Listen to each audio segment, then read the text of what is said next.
Hi, friends, and welcome into the firm of Harris and Marang. Patrick Harris with you. That's myself, lowercase over there on the ones and twos. No Daniel Marang this week. Solo dolo. He's got, stuff to do. Cupcakes, I think. Mud butt. He's already decided for the full week he's got mud butt. Right. If you're out, if you don't show up to work around here, we instantly know it's because you can't get off the seat. We'll figure it out. Welcome in on a Monday, lowercase. How are you, amigo? We actually worked together this weekend. Yes, we did. Got ourselves a victory. That was quite nice. Are we undefeated when it's me and you on the broadcast? What was the other game we did? Was it Columbus, the other one? The first one? No, it couldn't have been. Let's see here. I can probably pull this up somewhere. Montreal. That was a 2-2 tie. Right. That's one of them. We did that here. Looking, scrolling. Did you do the one against LAFC? I did do the one against Nope, I did not do the one against LAFC. Okay. I'm trying to see. It should be in my notes somewhere. Galaxy. That was a 1-1 draw. Yeah, we did Galaxy. That was a 1-1 draw. So 2 draws and a win. So we're walking away two with draws points and a win every single time. Yeah, man, that's 5 points in 3 games. We're going to take that. We're going to take that. I really like doing that. I have a lot of fun. I think it's because it's like one of those things that you don't have to do all the time. You know, so it doesn't feel like a job. It feels like a treat.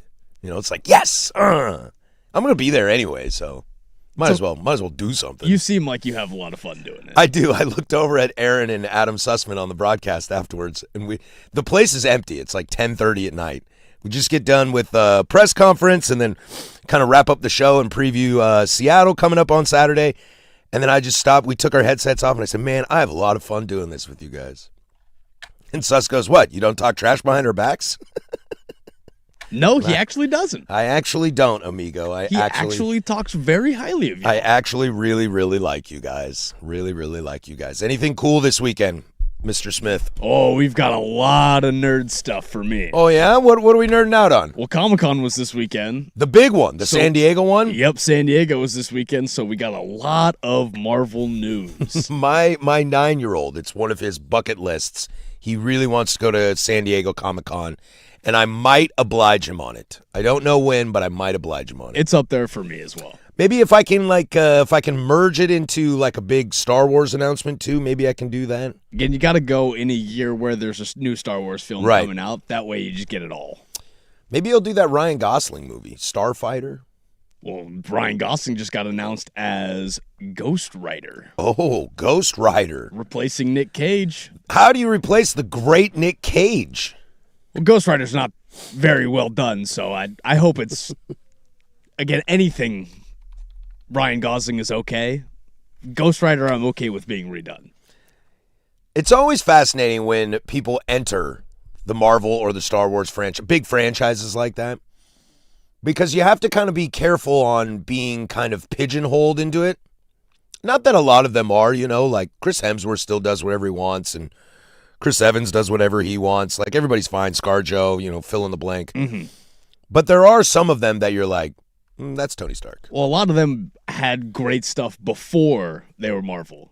I feel like those actors usually have the luck of still finding other gigs. Mm-hmm. But there's a few that you're like, oh, they only have this. This is their only project that they'll be working on forever. I don't care if that guy is in the Odyssey. That's Spider-Man. Why is Spider-Man the son of Odysseus? I don't understand this. Is Nick Fury going to run around? Well, Samuel's Samuel. He's going to touch any project that he works on. Do you live in the interesting world of the fact that Peter Parker is a diehard Star Wars fan, and then he sees Nick Fury, and how's he just not like, aren't you Mace Windu? Oh, I actually didn't realize that. If Peter Parker's diehard Star Wars, then he should know that Nick Fury is Mace Windu. He should. Or is it the eye patch and the goatee is enough to solve it? I think it's the eye patch that sells it enough. Do you know who George Lucas originally wanted to play Mace Windu? I did. Tupac Shakur. Tupac Amaru Shakur. How awesome would that have been? It would have been nice, but also Mace or you made the right choice. Sam Jackson's pretty great. You made the right choice. Well, you made the only choice because Pac was dead by then. So you had no choice. Well, that was for the remakes. For the prequels? Yeah, for the Yeah, the I first forgot prequel that. comes out in 99, I believe. Yeah. So Pac is dead in what, 96? 96. Yeah. That would have been fun though. Any what kind of other cool Marvel stuff was announced at Comic-Con? They announced the new Black Panther. Oh, okay. I did see this. It is like the son of the original Black Panther, right? Yeah, so he's Chadwick Boseman's son. it'll be Chadwick Boseman's son, King T'Challa. His son will also be named T'Challa. A little bit confusing, but that's how you're gonna have to do it when real people die, and you just have to work around it. But his name is Ryan Johnson. He was in Alien Romulus. He was pretty good. I don't know if I saw that one. I have some Alien homework to do. He's another British actor who, again, will probably just start popping off and have a lot of great projects in the next few years. Now, do the comics have Black Panther's son eventually? Oh, yeah. The comics have both the evolution of King T'Chaka and King T'Challa. Okay, so we're still following content already written. We're not going... It's their way of getting back on track. Okay. I think Marvel's doing a really good job at getting back on track. Kevin Feige, who's pretty much runs everything Marvel, he said that quantity has been kind of whittled us a little bit thin, so we're just going to go back to, all right, we have 2 major projects coming up. We're going to kill those projects and let quality run through. Does Jon Favreau not run that ship anymore? Favreau's got a lot of on his plate in terms of Star Wars. Yeah, but he's our Star Wars guy. He still comes back and forth to do, I think, a lot of Iron Man stuff. Because I'm guessing he'll probably make an appearance in the new Spider-Man. Isn't he kind of the guru for connecting everything? He was the person who pretty much ignited all of Marvel. Because, well, other than Wesley Snipes, Jon Favreau was responsible for igniting Marvel. Because as soon as Iron Man got off the ground and got everyone hooked on superheroes again, they just started churning everything out. I like this texter. When I saw Logan for the first time as a non-Marvel Universe aficionado, I asked a person I went with if I was supposed to be upset that Jean-Luc Picard had died. I like that. I like that a lot. You can put it on the board! I do like Jean-Luc Picard a lot. I mean, more so than Professor X, probably. He's Jean-Luc Picard. Engage. I don't know. What else do they do at Comic-Con that's not Marvel? That I don't know. Okay. That's the one thing where I'm like, But they do like a lot of like card trading, and there's symposiums, and everybody cosplays. There's a whole lot of stuff, but Yeah. when it comes to Marvel stuff, that's where I just pigeonhole.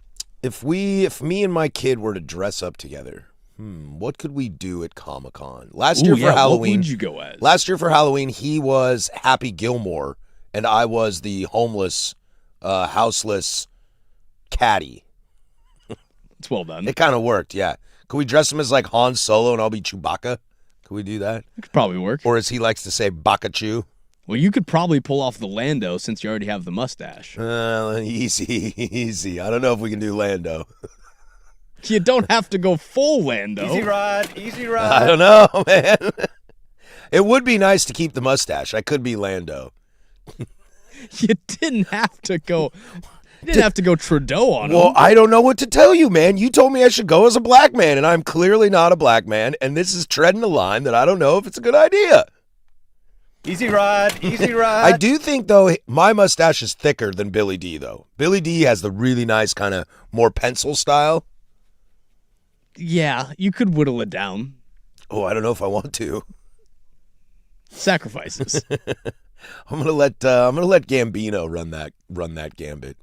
I would like to see him do more stuff. Speaking of Gambit, he'll make an appearance in the new Doomsday. I did see and that Secret Wars. I did see some poster that's like not AI, but probably heavily photoshopped of like all the good guys that are gonna be in this new Marvel movie, and like front and center is James Marsden as Cyclops, and I'm like, oh man, dude, we're getting old. I could see it on him. I was like, dude, Cyclops is getting a little old. Again, it's the fact that all of our original characters are making comebacks for nostalgia's sake. It's going to kick a little bit. It's going to hurt a little bit to see the Tony Stark of the Doomsday of it all. I'm going to love it.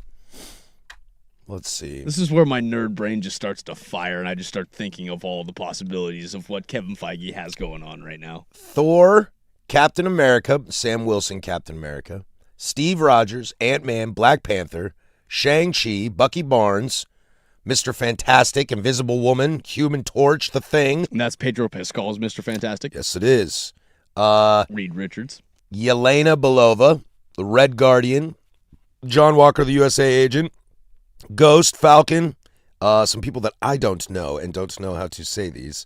Doctor Doom, Loki, Professor X, Magneto, Beast, Cyclops, Nightcrawler, Mystique, and Gambit. Do your best and let me help you out here. M'Baku. M'Baku nailed it. Okay. Namor. Namor. Namora. Yeah, it's female Namor. And Sentry, also known as Bob. Sentry. Okay. So yeah, Sentry is a character that got introduced in what was that movie called? I think it was called The Thunderbolts. Yes. Yeah, it was called The Thunderbolts. That's where he was introduced. And M'Baku, he's a king of the mountain tribe in Wakanda. Real great. He's one of the more redeeming characters of the entire franchise. Panda on the YouTube said, and you told me you don't have to do homework to watch it. I'm kind of with him on this. I'm a little lost here. Is Doctor Doom the worst bad guy in the history of this thing? Is that what's going on? Yeah. Oh, in terms of the comics, Doom runs through everything. Thanos is a world destroyer. This is a guy that's going to bend worlds, break worlds, and then leave them into ruin. What if at the end of the movie he just killed everybody and they were like, roll credits, and they were done? That could easily happen. The Avengers will not return. They could easily pull an Infinity War, and what they did, just leave us on a complete silence in the film. And then in the theater. And then the next thing is Secret Wars. Yeah, Secret Wars, that'll be really good. Is that a Doctor Doom situation, Secret Wars? That's more everyone's going to have to get together to defeat Doom because Doom's going to have a bit of a reckoning in Doomsday. So you're telling me in Doomsday Doctor Doom will not die? Spoiler alert. I'm going to probably guess that that's the case. Or he does die and sends everyone into a peril so much that Secret Wars is then all the infighting. I'm ready for it all. Sign me up. I hope so. I'm going to need to go with you because I don't understand anything. I'm old and I'm tired. It doesn't take a lot. All right. They're just different. Again, just think different worlds, different characters all coming together. That's nothing different. Oakley Dokley, we got a great show for you today. It's the Big 12 Media Week. We could chat a little bit about that. Some preseason polls are out. I got some questions about some teams going in this year in Big 10. We will do a bunch of Oregon preview. I think old Andy Johnson's going to join me tomorrow. We'll talk a little Oregon Ducks. We'll preview them on Thursday. Dan Lanning will hit the podium on Wednesday, so you know we'll have the audio for you. Let's talk a little Timbers. Pipe Mora had himself an excellent weekend. A little bit of baseball to get to and some NFL as well. We're all over the place.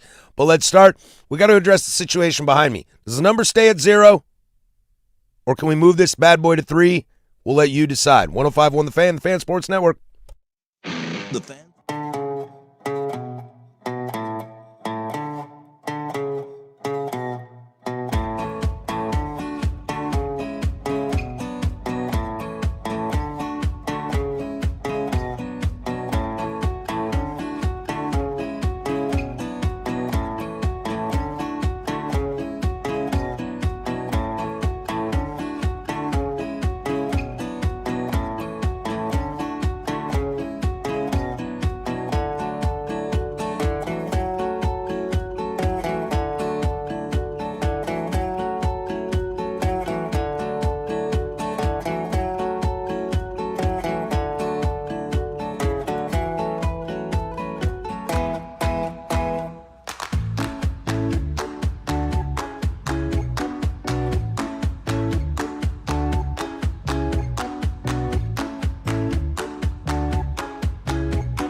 firm of Harris and Marang on the Fan Sports Network, 105.1 FM and 1080 AM. It's 10:18 here, Portland Sports Leader. Don't you forget it. We are live from the shadows of the historic Fremont Bridge. 503-864-6326 is the fan text line. She'll let you interact with us throughout the entire day. You can jump over on the YouTubes.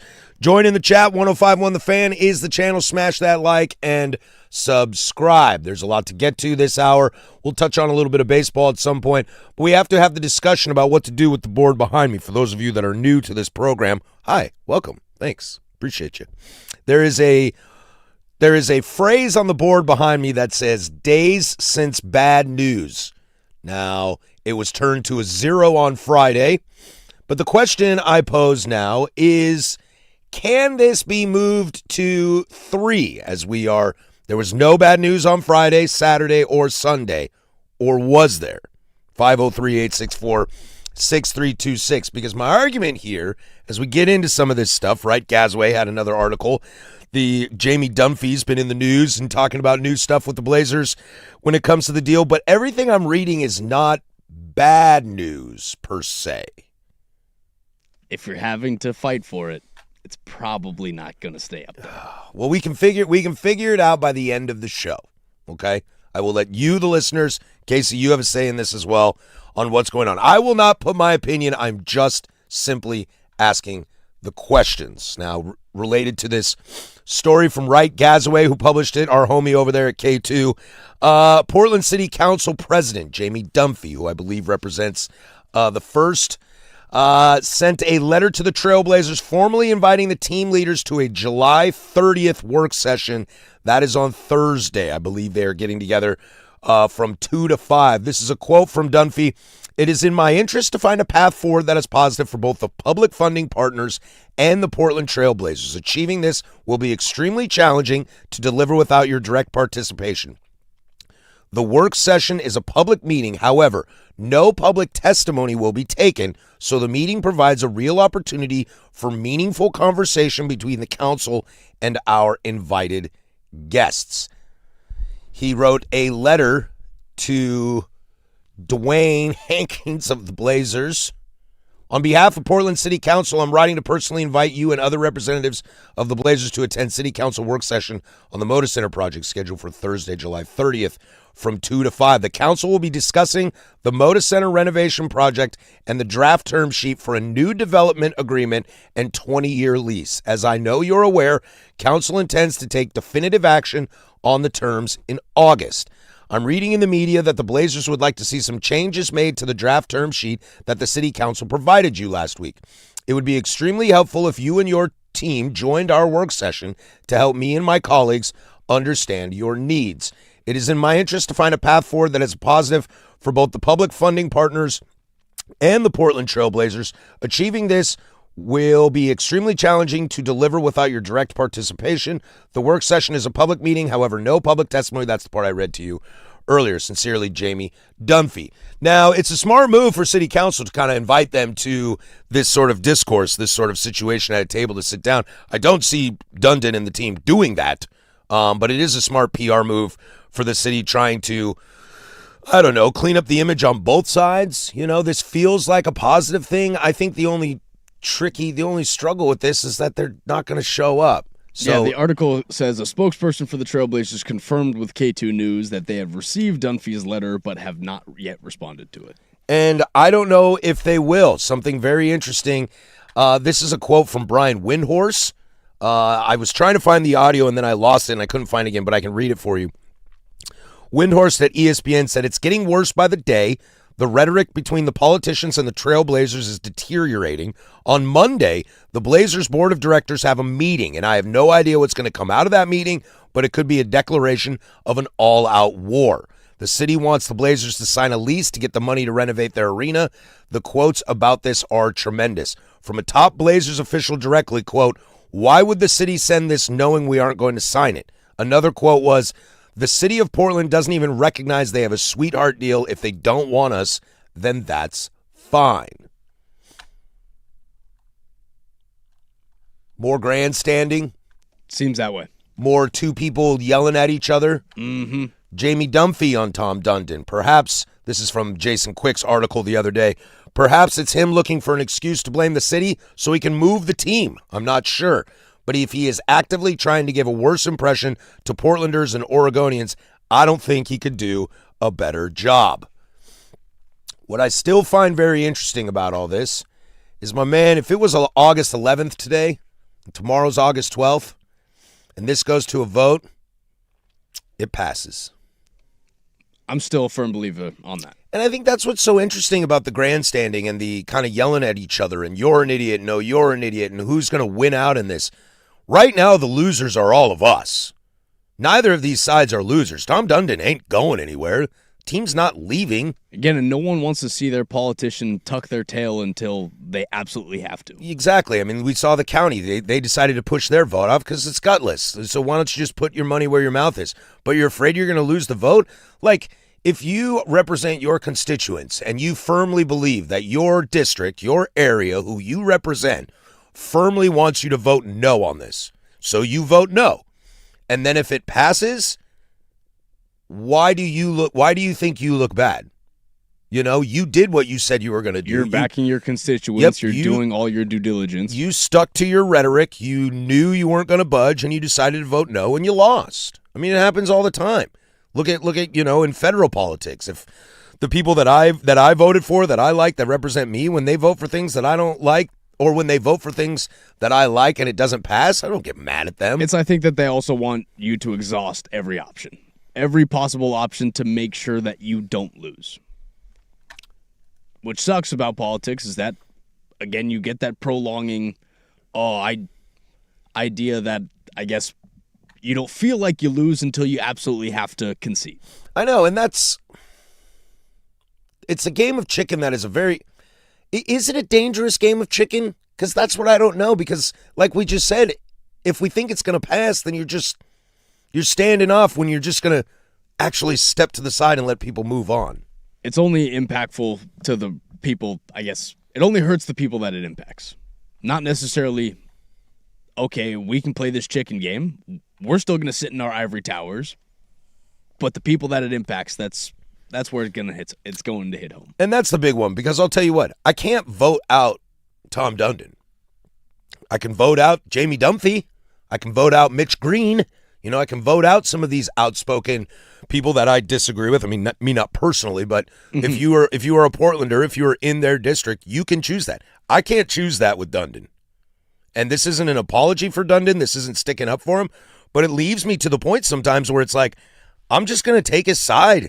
Not because I want to, but because it's in the best interest. Because the NBA approved him as the owner, and in order for us to keep our team in our city, we have to just try to back our owner in whatever way possible. Exactly. And look, dude, I don't like it. I don't think he could do a better job. That's spot on from Jamie Dunphy. Like, that's it. There's nothing I can argue about that. The optics look terrible when it comes to Tom Dundon.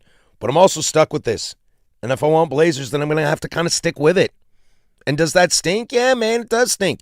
You know what else stinks, dude? Not having a team. Yeah, not having a team. You know what else really stinks? High grocery prices, high gas prices. Everything is super expensive. That is worth more. That is more concerning to me than the Portland Trailblazers.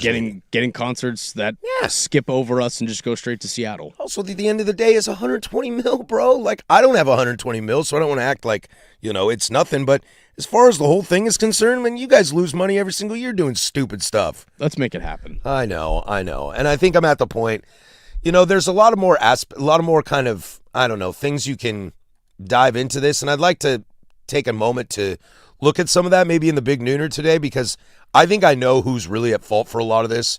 And I don't think a lot of people are kind of ready to hear that, but I'll have a little bit of an argument for you on that. We'll swing around in the Big Nooner.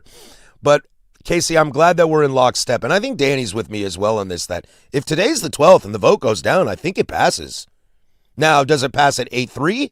Does it pass at, 6-6 with the mayor casting the tiebreaker and vote? How much grandstanding do we get until it officially passes? Now, that's the real question. Do they do something stupid there and push it off like the county did? Because the county's going to vote on the 3rd, I believe. That's next Monday, if my math is correct. And if they can't push it down, because if they push it down, it'll kick city down. And I'll bet you when they vote, the 5 of them vote on the county on Monday, or the 3rd, whatever that is, I bet you that passes too. I wonder if we'll eventually look back at this and be like, this was the dumbest thing we ever did. This is the dumbest thing to get all super hyped and freaking out.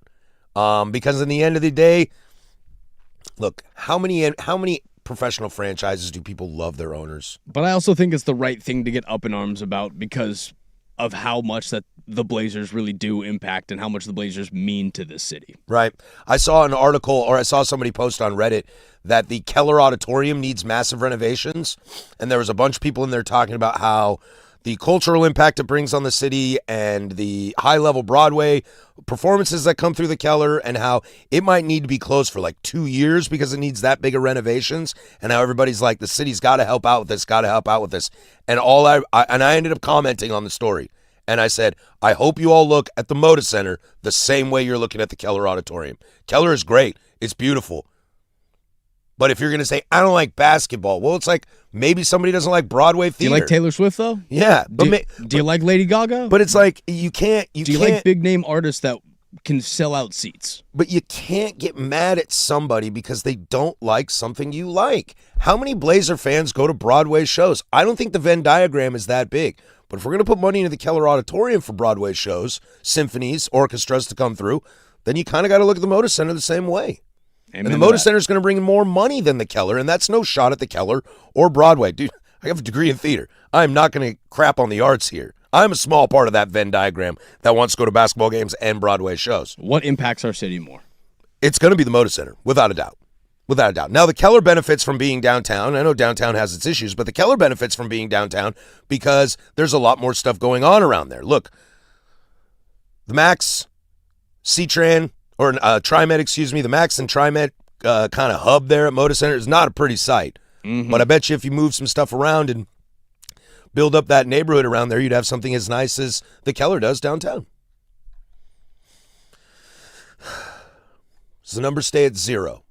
Or can the number move to 3? 503-864-6326. When we come back, a little nuggie from Mayor Wilson about the Blazers that actually is a sign of good things to come. That's Casey over there with sports.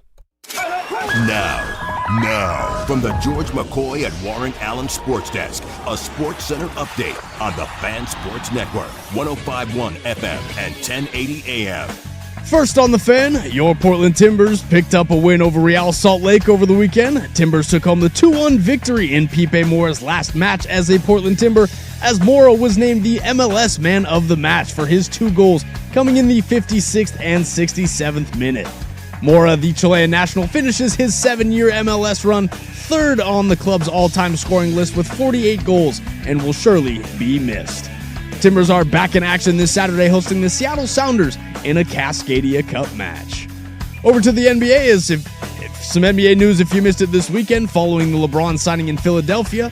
EuroLeague star Mario Hezonja has agreed to a 1-year, $2.8 million deal to sign with the Cleveland Cavaliers, and the Denver Nuggets are matching OKC's 2-year, $12 million offer sheet on Spencer Jones. According to Shams Charania, by matching Jones' offer, the Nuggets now enter the second apron and will face some major tax bills, though they could shed some money via trades during the season. And finally, NFL training camp is officially here. All of the camps from the 32 teams from around the league are officially underway. We get set for the Hall of Fame game on August 6th in Canton, Ohio. And for more sports scores and stories in 30 minutes, I'm Lowercase from the George McCoy at Warren Allen Sports Desk. Hurt, missing work, insurance companies acting like jerks. Don't call your mom. Call George McCoy at WarrenAllen.com. The home of the Fan Happy Hour.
you ever been to a volcano? We got bad intentions. You guys learn one job. We got to do something about that. Learning about humor. Having some fun. Suck again! The Firm of Harris and Marang on the Fan Sports Network, 105.1 FM and 1080 AM. Get to a little bit of baseball here in a moment. Hour number deuce, Big Ten Media Day is about to get underway starting mañana. And some Portland Timbers news as well for you, but kind of sticking here with the Blazers. Somebody just mentioned to me, why aren't we talking about the awesome new signing that the Blazers just had in John Tonja, not going to work here. Two-way roster spot for the upcoming season. So the Blazers this year have signed Brandon Carlson, John Tonja, Rob Will III, and traded for Ja Morant. Let's just let that sink in for a moment. Just let that sink in for a moment. I have kept receipts on the guy who sits in that chair next to me, Casey. I believe he said after Ja Morant was traded, he said, they're not done yet. I'm going to have to ask him about that because I think they're done. It sounds like they're done by the look of it. I think they're done. And unless Denver has to really make a move to get some money off of their books, I don't see it. I don't see it either, yeah. I think this is done. This is your roster, and have fun with that. Oh, no! Yep. We suck again! It's going to be rough, man. It's going to be tough. I mean, I guess we can put all our eggs in that Damian Lillard, Ja Morant basket. We're just like, fingers crossed. It's just such a big question mark. Without a doubt. Look, I've said this 1,000 times, and I'll say it again. I don't want to spend too much time on it, but, like, if there's any player in basketball that I can think of that will come back from this, it's Damian Lillard. Mm-hmm. I just got to see it. I just got to see it. No offense to him. It's just the guy's aging, and it's a bad injury. There's only so many minutes to go around and only so much ball to go around. I really need to see how Denny, Ja, and Dame look this in was the first few. This is a tweet from Blazers Palace on Twitter. Keith Wilson, the mayor of Portland, says that he and Tom Dundon are pushing hard for Portland to host an NBA All-Star Weekend and that it's in play. Now, I don't know how much truth is to this. I don't know the cats over there at Blazers Palace, so I'm not questioning them. But the overall thought is very fascinating to think about. If as Danny has kind of mentioned, that they might come back to Tom Dundon and say, this is the proposal, and Adam Silver might have to look at him and say, okay, buddy, I think you got to take that. I think you got to, come on, make this happen. Let's not drag this out anymore. And maybe part of that negotiation is, after the renovations, can we get an all-star game here? All-star game here would be great. Now, the issues in the past for not having an all-star game have never really been about the Moda Center. It's about the infrastructure of Portland. Are there enough everything around it? Yeah, are there enough hotels? Is there enough area for the entire festivities to take part in? And that is something that is definitely going to have to be addressed. Now, the idea of renovating the Moda Center and the Albina Street project and building up everything around that, that's going to take time. That's going to take time. And I'm talking like not 5 years. I'm talking that could take like 10 years. Now, if in 10 years you get that stuff going and the place looks great, and in 10 years, you're 6 years into the middle of your new 20-year lease agreement, then yeah, maybe that happens. Maybe that is Adam Silver trying to give Tom Dundon a little bit of a victory, because right now Tom Dundon's got 0 victories other than the fact that he just owns the team, and they traded for Ja Morant and signed John Tonja. Again, 2026 will take place in Los Angeles. 2027 will take place in Phoenix. Okay. And I believe everything after that is still up in the air. Well, I don't think that Portland will ever get an all-star game unless the Moda Center is renovated. And I also 100%. Don't think the Portland will ever get an all-star game unless the area around the Moda Center is updated as well. That's my biggest. Yeah, so it's going to take, but I like that the idea. See, and there is one thing that I will give Mayor Wilson a lot of credit. I think Danny has said this before. He is trying to make this work. I feel like when it comes to the city council, they're trying to make this not work. And Dundon can be pushing back a little bit in some aspect as well. He's not free of that. But I love that Keith Wilson is trying to get things done and look at how to continue using positive momentum. Dude's cat's a lot like me, man. Guy's a lot like me, and just how can we be positive? How can we find something? So I feel like he's sitting there and going, okay, what's a win? What's something we can fight for? That's a win. Ooh, an all-star game. Because you definitely want an all-star game here. That's awesome exposure. And even Tom Dundon would agree you want an all-star game here. And also, how do you commit to make sure that the Blazers are still connected with this city in the future? Is you schedule an all-star game out in the future to make sure that we don't have this issue. Yep. And then if you prove that you can do it, maybe the WNBA throws a bone your way and does an all-star game here as well. Now, I hope it goes better than this recent WNBA All-Star Weekend did. Easy ride. I just saw a compilation of plays that was like, what are we doing? The game itself, not great. Just like full-on air balls from deep. All of the takeaways and all of the content that came out of the weekend, great. Great weekend in WNBA. Maybe. I only saw highlights of the game itself, and I was like, that is unwatchable basketball. There was the 5th dunk in All-Star game history. Okay, well, I watched layups being missed on pick and rolls. I watched 3-point balls being completely air thrown for no reason. I did see Caitlin hit a couple deeps, a couple logos. That was nice. See, but you watched the All-Star game. When do you watch the NBA All-Star game? Almost never. What are you doing to yourself? Oh, well, I watched this year because I was interested in the format this year. You got to just watch the content that comes out for the weekend. That's our own Bridget Carrollton just absolutely housing some Crown Apple. How did she do in the 3-point contest? I believe AZ Fudd won the 3-point contest. Oh, nice. Yeah, I'm not going to watch that. I'm out. Some good content.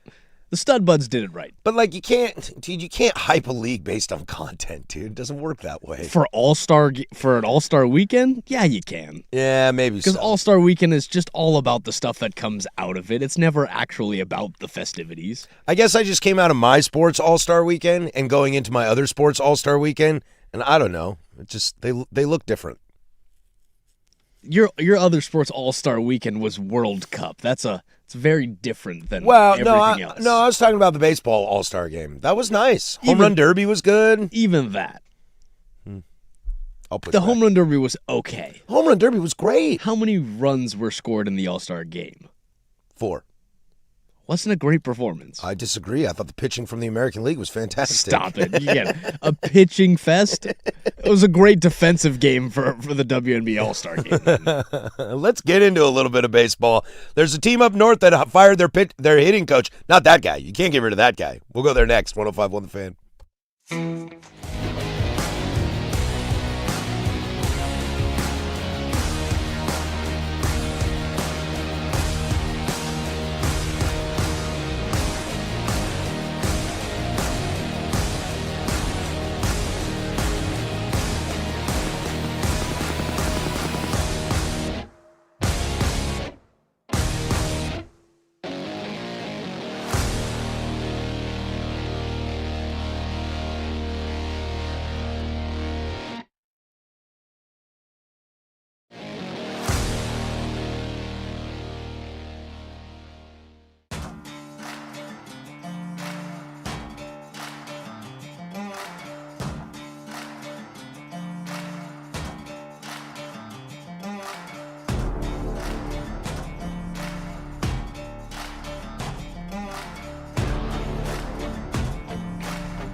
felt it right there.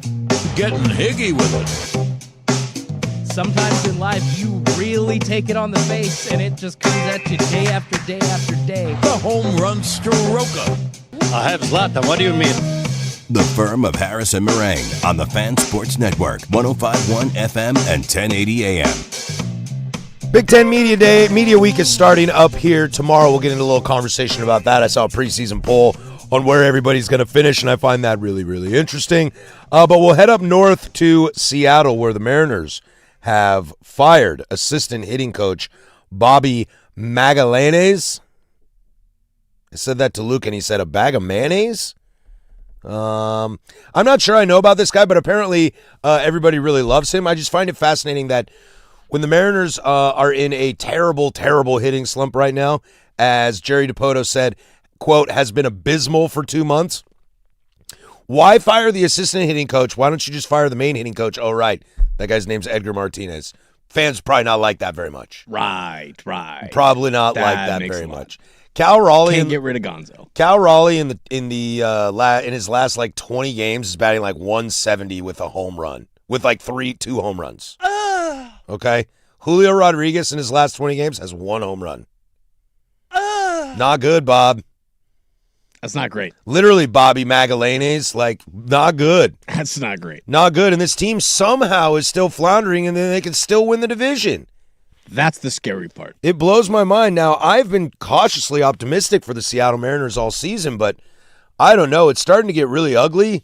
You finally got Randy Arozarena hitting well, and nobody else around you is. And don't give me that Dom Canzone BS. Again, week after week, Luke comes in here and just screams to the mountaintop how poorly the Mariners are playing offensively. Yeah. Yet every week I look at the standings, and they're right within 5 games. Every week. The Mariners are averaging 3.4 runs per game since June 13th. Do you know where that ranks in MLB? I'm going to guess close to the bottom. Dead last. There you go. So what do you got to do? You got to figure this out. You're probably going to have to ship a pitcher out to go get a bat. Mm-hmm. You got to get a bat. You got to get a bat to tell everyone, like, hey, we're still in this. I believe in you guys to figure out this slump. Otherwise, if you start moving dudes, that's waving the white flag. And I don't think you want to do that quite yet. The Mariners, it's on Way my too TV. Early for that. It's on my TV right now. The Mariners are a game and a half back of the Rangers for first in the West, and a game and a half back from a wild card at 52 and 54. And the entire division is just separated by 2 games. It's wild, dude. Those teams all stink. The Astros, they got a dude who's going to win the Triple Crown in Yordan Alvarez, and they stink. Mm-hmm. I heard Jeremy Pena might wear pinstripes. I'd like that. I know you would. I would very much like if Jeremy Pena was my all-time shortstop. I watched Anthony Volpe hit a double yesterday against the Phillies. Of course you did. Now he'll be in the lineup for the next 6 days. Yeah, you got it, dude. One nice thing, and Boone's like, oh, that's my guy. I told you. Oh, Cabby gets benched for the pitching clock violation stuff? Oh, of course. Time for Volpe. Side note on that Jose Caballero stuff. Is Cabby disliked in the league? No. Okay. Volpe, I don't get it. Well, Volpe's just not good. That's why he's disliked. People weren't watching Yankee games because Cabby was playing. Volpe gets back in the lineup, and now people are watching just to hate on Volpe. It's crazy how it happens. Let's see here. The top trade candidates that the Seattle Mariners could potentially snag. Byron Buxton. That would be a steal, but you have a really hard time fitting him in with the rest of the lineup. Yeah, you already have a center fielder, too. You already have a pretty stacked outfield. Shea Langoliers. He tore his meniscus, so he's done. Yep. That stinks. I think they were about to unload him for a haul. Zach Neto of the Angels. I don't think you need a shortstop. Jeremy Pena of the Astros. I don't think you need a shortstop. Hunter Goodman of the Colorado Rockies. Clearly you don't need a catcher. Or do you need a catcher? I don't know that answer. C.J. Abrams out of Washington. Don't need a shortstop. But if you're going to get a guy, get that guy. Oh, if you can get C.J. Abrams. If you can go get C.J. Abrams and you've been trying to deal the J.P. Crawford situation you're trying to delegate that, trying to figure out whether it's going to be Emerson or it's going to be Cole Young. You could figure that out and just go, all right, it's C.J. Yeah. CJ Abrams, that guy. He's homered in his last, 3 consecutive games? He might be a Yankee. I would, buy the jersey immediately. I would buy the jersey immediately. Luis Arise is on this list too. Look, he's had a fantastic season. The problem with the Seattle Mariners is you have a log jam at second and short because you believe in Cole Young and Colt Emerson. You're believing in your development. There's no right fielder on the market that's just going to change and solve all your issues. Mm-hmm. And you still have a guy like Luke Raley who can leave the yard pretty consistently that plays your right field. So, now your outfield is Raley or whoever you want to put in right field, Julio and Randy Arozarena. Yeah, I don't like this team. You have a lot of talent and not a lot of spots. Well, and more importantly, you have 2 superstars that aren't doing squad douche. And your pitching staff is kind of getting busted up. Like, over on the YouTubes, I love this comment. I know absolutely nothing about the Mariners, but they seem like the Blazers of MLB. The fans overrate their average players. They always have a glaring weakness they don't fix, and they're usually bad. Yeah, kind of. I mean, the lineup, the Mariners they have really good players. Josh Naylor's not playing well. Cal Raleigh's not playing well. Cal Raleigh and Denny Avia. Julio Rodriguez is not playing very well. Now, Randy's playing nice, but you've got this giant hole in right field. Mm-hmm. And don't talk to me about Dom Canzone, all right? Cool. I'm glad you like him. But don't Caleb love this thing, okay? Yeah. Don't put his jersey in the rafters because Dom Canzone hit a 3-run bomb against Tampa over the weekend. Who plays first base? Josh Naylor. Who's the DH of this team? Some garbage that they throw in from time to time? Mitch Garver? You can't sell me on Luke Raley. Or it's Brendan Donovan when he's healthy. But I'd rather have Brendan Donovan play at third. This team stinks, dude. Got a lot of issues. I think this team stinks. Now, fortunately, my team is also stinky poo, but my team might have a better chance to win the division than they do. I don't know. My team's playing without their best player, who's just the second best player in all of baseball right now. So I had a tough time. It's okay. I had a tough time watching that game last night.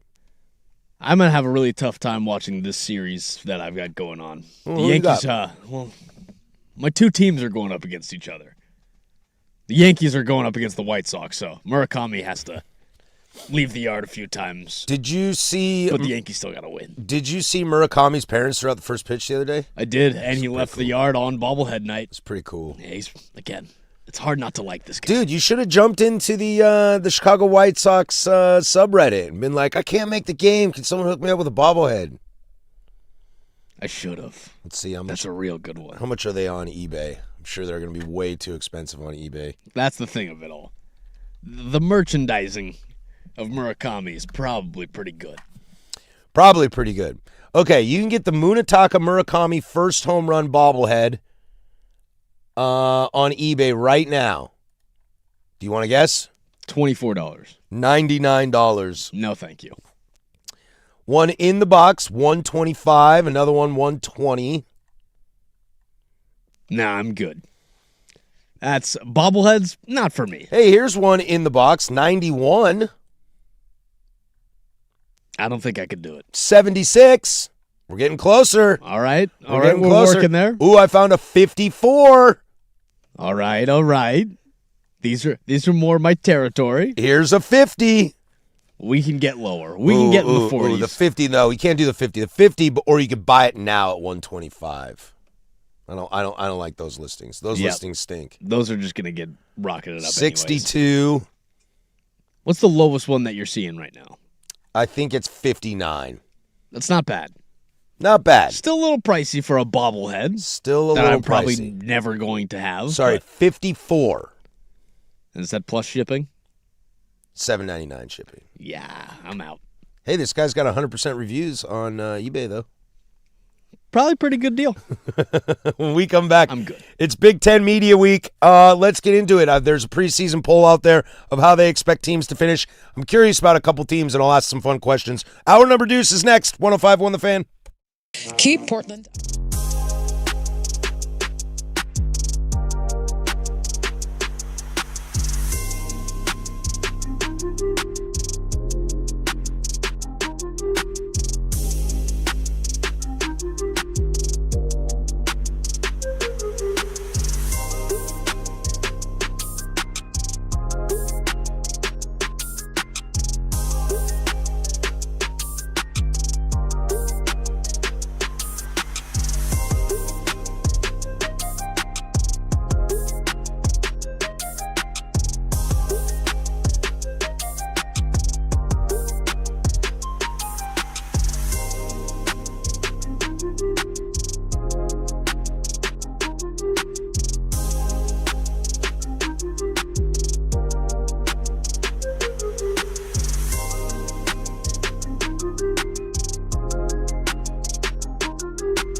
From the George McCoy at Warren Allen Sports Desk, a Sports Center update on the Fan Sports Network, 105.1 FM and 1080 AM. First on the Fan, your Portland Timbers picked up a win over Real Salt Lake over the weekend. Timbers took home the 2-1 victory in Pipe Mora's final match as a Portland Timber, as he was named the MLS Man of the Match for his 2 goals coming in the 56th and 67th minute.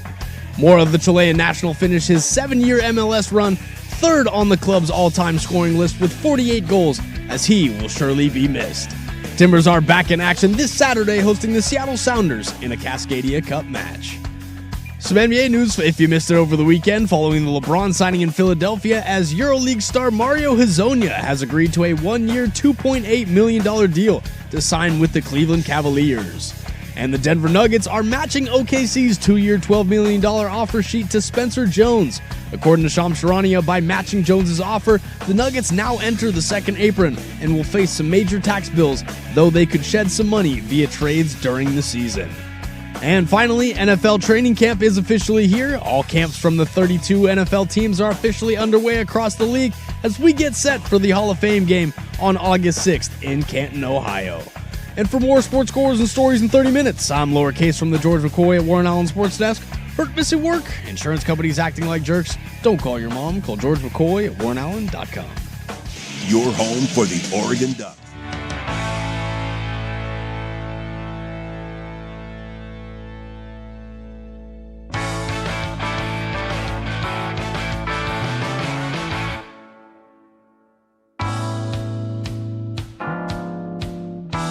Face at the same time, like, are we both stroking? The firm of Harris and Marang on 105.1 FM and 1080 AM. The Fan. Hour number deuce here. If you missed any of the first hour, you can download that. The Fan Podcast, 1051thefan.com, the Odyssey app, wherever you get your podcasts. You can go over to YouTube as well. Rewind, fast forward, except for into the future. Our first hour will be up in about 15, 20 minutes. Give Case a little bit of time.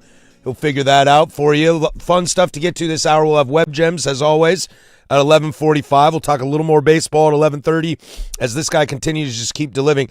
And a wonderful local story of positive news for you local peeps out there. Remember, it's not just the Blazers in this town. More action going on for you. We'll get to that. But it is Big Ten Media Week. A lot of fun stuff. As our eyeballs here at the station will be on that. Dan Lanning will take the podium on Wednesday. I believe we heard the 3 players he took as Moore, Johnson, and Tuioti, right? Is that the 3? Correct. Those are the 3 that'll be there. Be very interesting to hear from Dan Lanning on Wednesday. I think Dirt is going to sit in with me tomorrow. We'll do a little crosstalk on the Oregon Ducks and what they look like going into the year. A lot of expectations for them. But I thought it'd be a good opportunity as Media Week for the Big Ten is starting to take place to kind of take a peek around and see what initial thoughts are on the Big Ten this year. This is a ranking from Cleveland.com. They tend to do, they were like one of the first preseason rankers. Now, you have to kind of always keep this with a grain of salt a little bit. They are in the state of Ohio. Yes, they have Ohio State number 1, Oregon 2, Indiana 3. Now, Ohio State took 15 first-place votes. Oregon took 11.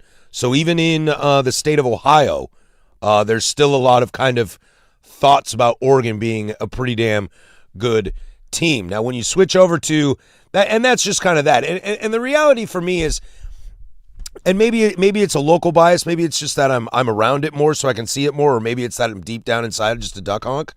But I feel like I know a lot more about Oregon than I do about Ohio State this year. I just feel like they're very similar in how they've progressed over the past few years. I mean, Ohio State fans having high regard for Oregon fans, that makes a lot of sense for, because what did Ohio State struggle with before they finally got one?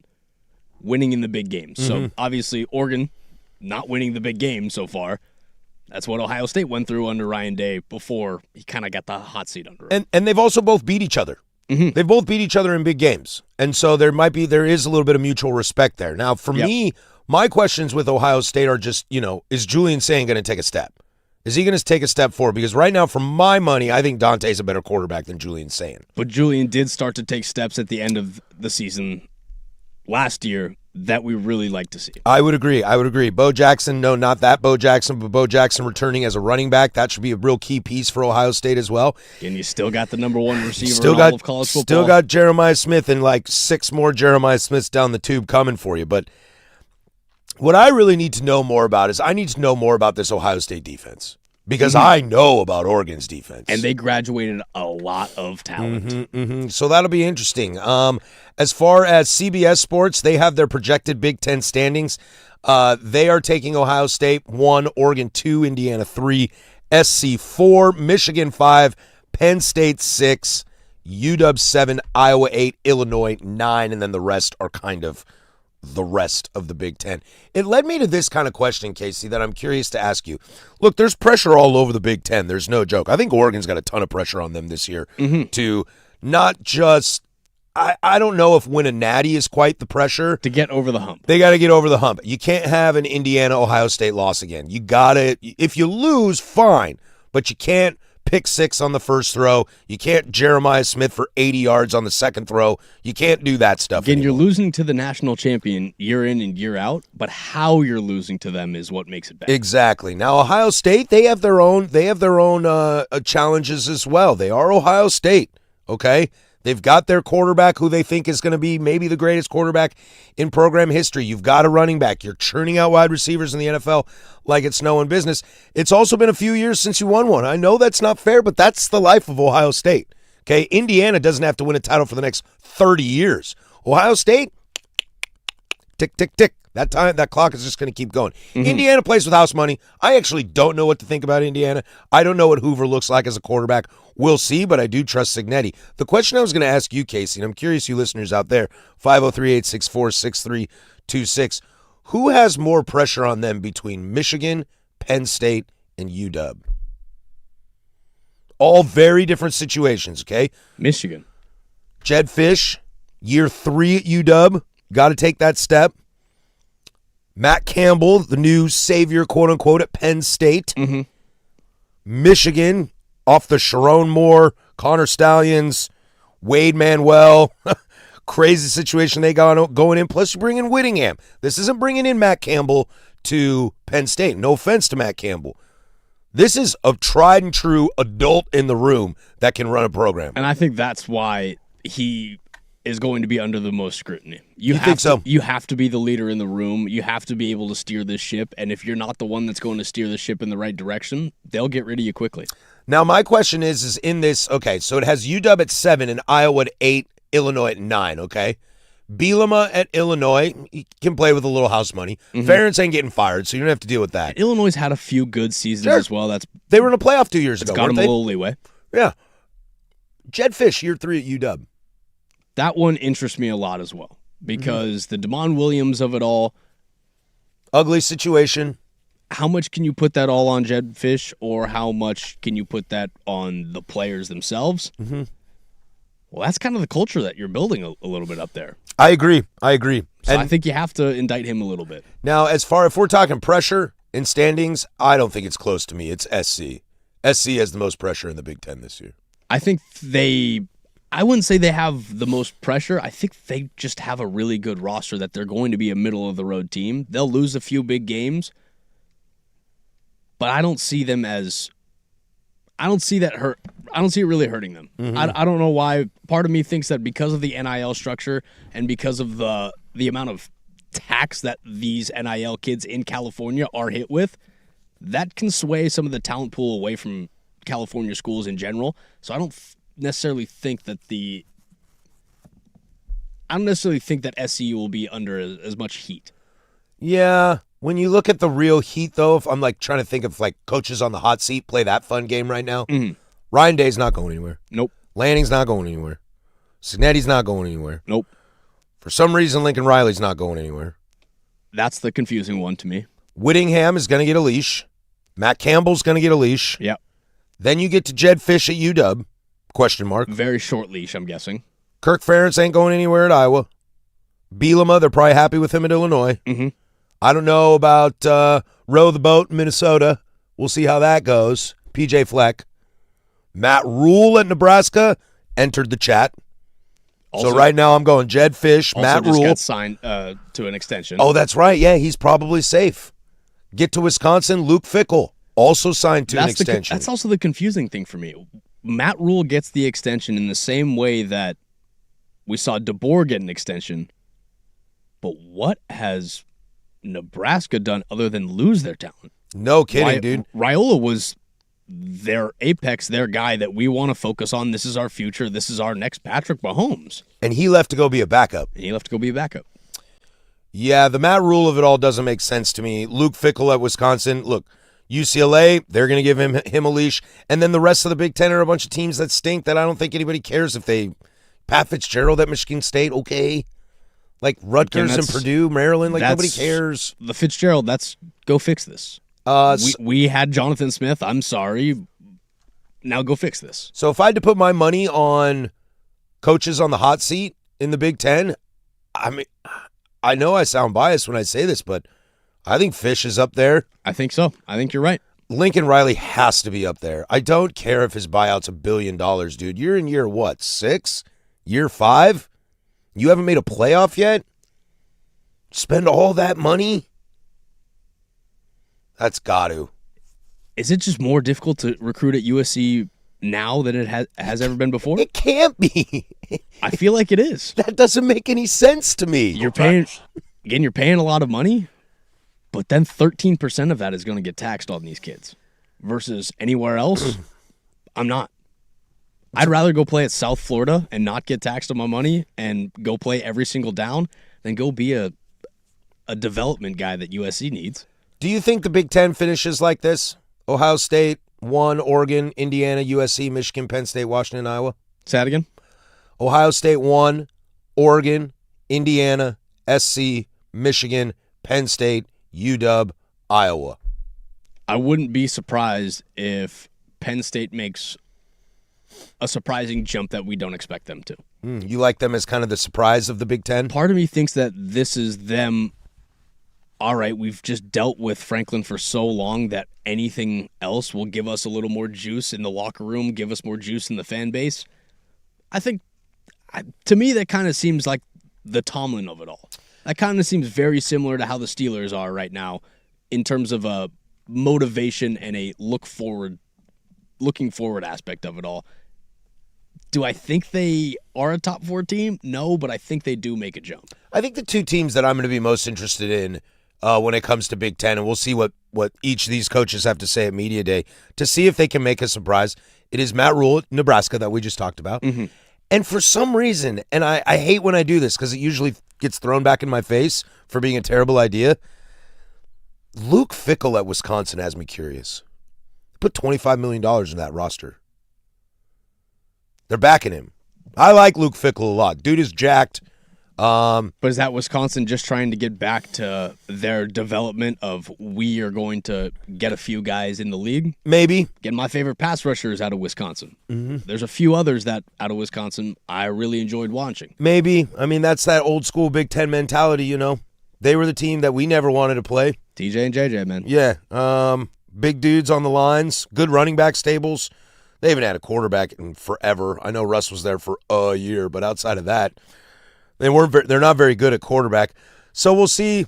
We'll see. Again, they have a history of having stable running backs, but that's fallen off for the past few years. And as far as some new cats to the league, I'm very curious in UCLA. I'm very curious in that. That could be interesting. I think that one's going to be very interesting because they had a little bit of a spark towards the end of the year that surprised a lot of teams. Again, that spark got extinguished pretty quickly. But when you have the ability to just have a spark out of nowhere, that's a pretty special thing. Real quick, just for some scheduling purposes, if you are interested, Tuesday, tomorrow's where it starts. Brett Bielema in Illinois are first on the docket. Iowa, Penn State, Rutgers, USC, Wisconsin. Wednesday, July 29th, that's Michigan State, Minnesota, Ohio State, and Oregon, Purdue, and UCLA. It says Oregon here at 12:15. I'm not sure. I assume that's Eastern time, Central time. So, anyway, we'll have all that audio for you of Dan Lanning at the podium. Again, he is bringing Tuioti, Moore, and Jamari Johnson. Thursday, you'll get Indiana, Maryland, Michigan, Nebraska, Northwestern, and Jed Fish and UW will close things out. Let's take a break. When we come back, great weekend here in Portland. A really, really heartfelt moment felt throughout the entire stadium. We'll share that with you next. 105.1 The Fan and the Fan Sports Network. The new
.51 FM and 1080 AM.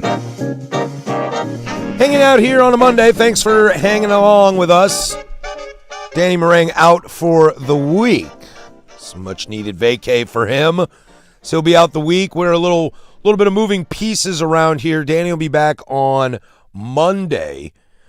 And I will be with him Monday, Tuesday, Wednesday. Then I am out Thursday, Friday, Monday, Tuesday, Wednesday, Thursday of the next week. As we get ready for football season to kick in, you got to get them in while you can, because once football starts, it's all hands on deck around here. Oregon Ducks, Seattle Seahawks, we're the home of them.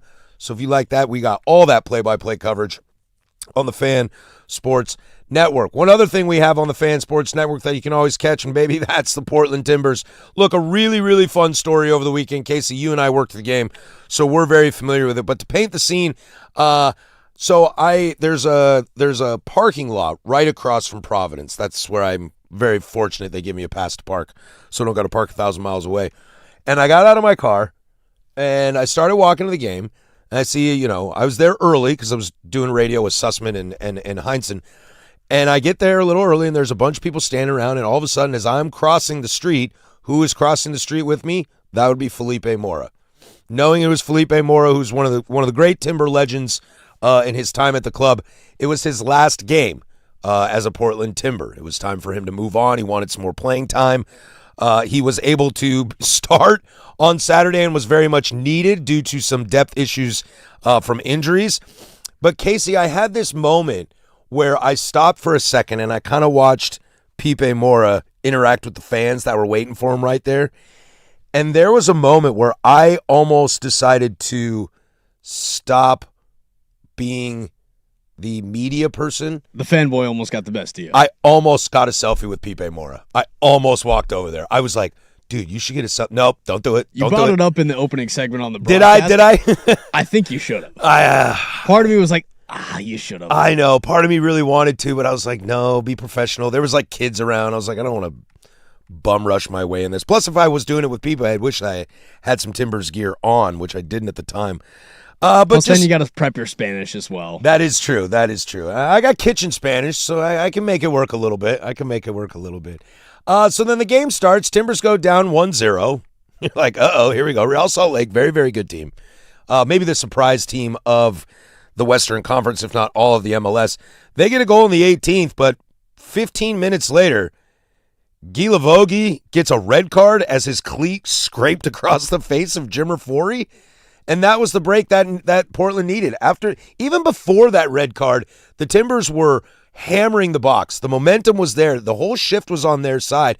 The red card happens, and then all hell broke loose. We get to the second half, and the Timbers finally score a goal. Who was it that scored that goal?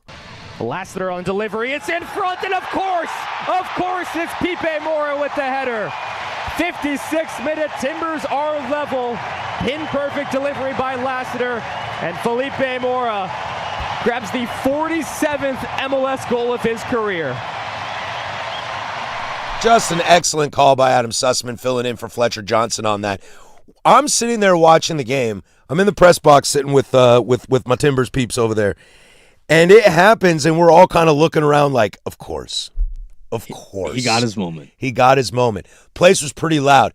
The place, I'm telling you, I don't know the last time I heard Providence Park as loud as this next clip I'm going to play was in 2021 when the Timbers scored a goal in extra time to tie NYFC in the MLS Cup final. And who was that guy that did it?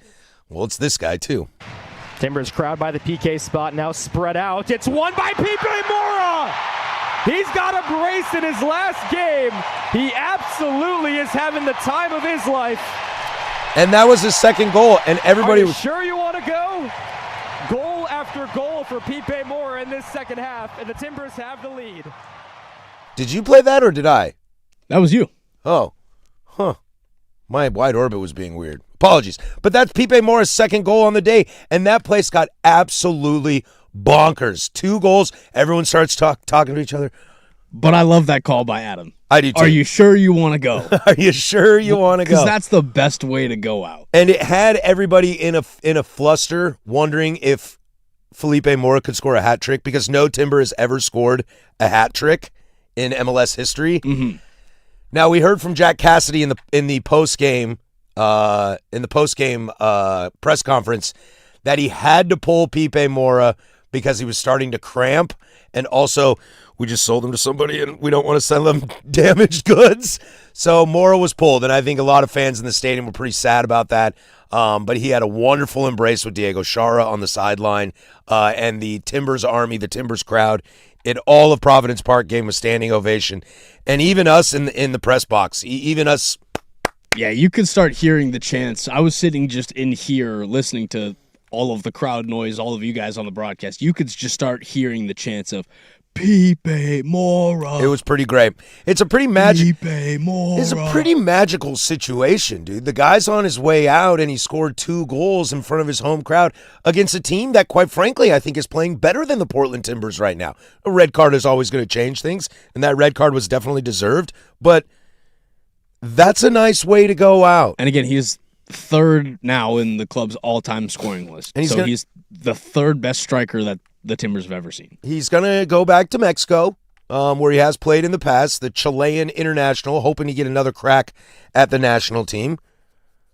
It was just kind of a magical moment. I was very happy for Felipe Mora. Some other notes from that game. Casey, could you hear the Diego Luna chants over the broadcast? Did that go through? Reject. They were chanting U.S. reject. Oh, my goodness. We kind of... So we don't react a ton in Media Row. You know, we're trying to all be professional up there. We heard that, and a bunch of us kind of side-eyed each other like, are they really doing this right now? And it's wild because Diego Luna's a fun player to watch. Diego Luna's an electric player. He's a really fun player to watch. Now, I said it before, ball on a string ability. Now, I was very, very impressed and very, very happy with the Timbers' performance in shutting him down because Diego Luna was MIA that whole game. Yeah, and he had a brace the last time the Timbers faced off against him, so it's a really, really good moving forward. I was very, very, very happy that they shut him down, but I also kind of was like, whoa, guys, why are we killing Diego Luna here? A lot of us think he should have made Team USA. We wanted him out there. Yeah, but leave it to the Timbers Army to get a good chant going. Now, what are we going to do? The question is going forward is what's going on at the striker position? How injured is Kevin Kelsey? We know Gage Guerra's out for a little bit still. How healthy is Kevin Kelsey? I've heard some rumors that he could be back as early as next week on Saturday when the Portland Timbers take on Seattle. And again, having him out just for this RSL game, was that because of the short week and having played on Wednesday, just playing again on Saturday? Letting Mora have his time in the sun as well, exactly, is a helpful thing. Look, if Kevin Kelsey can't go, don't be shocked if they start Aravena up top or Anthony up top and do something like that to try to kind of piece together this patchwork. However, Tom Bogert of The Athletic, he is reporting that the Timbers are set to sign Dutch forward Vincent Janssen, who is a 32-year-old striker. Prior experience, he played for Monterey in Liga MX. He played for Tottenham. Now, I know his time in England was not very good. I believe his time in Mexico was also not very good. But that's to me just sounds like a replacement for Pipe. Mm-hmm. Just so we have some extra juice when the substitutions come on, so that the extra substitutions in the striking position can give us a lot of help in the same way that Velda came off the bench versus Seattle, and the way that light that spark. Yeah, and again, Pipe has been great all year. He's got 3 goals in the last 4 games. But he's also been pretty quiet. Yeah, I agree. And that's why he's going, so he can get some more time. 3 goals the last 4 games, but he went quiet for a few. Yeah, that's fair. And Kevin Kelsey started to run away with things. He really has. Now, this Janssen cat scored 24 goals in 3 seasons for Monterey and helped them win CONCACAF Champions League in 2021. Now, he's not a DP. He is not a designated player, so that gives you still some little bit of flexibility. But there is talk that this cat might actually play and might start over Kevin Kelsey because he is a goal scorer. Kelsey's still young. This guy's got the experience, and we'll see how it goes. It's depth. And going into this game or going into the World Cup break, my concerns were with midfield creation. My concerns were midfield possession. My concerns were, is Cole Bassett, Diego Da Costa, Anthony and Christopher Velda, Is this a bad combination? And has the midfield, has your opinion on the midfield changed over the past few games? Absolutely. 100% has. That's the way I'm feeling too, because DaCosta and Bassett have been playing very well, and I think Jack Cassidy has these guys running on a really good pace to a point where once Marty Cifuentes gets to the club and starts to really move things around in his way, the Timbers are really going to benefit from the last stretch that they just had. I think David DaCosta's been able to kind of sit back a little more and kind of help with that possession and control. Don't forget, Diego Chara's been fantastic in that holding midfielder.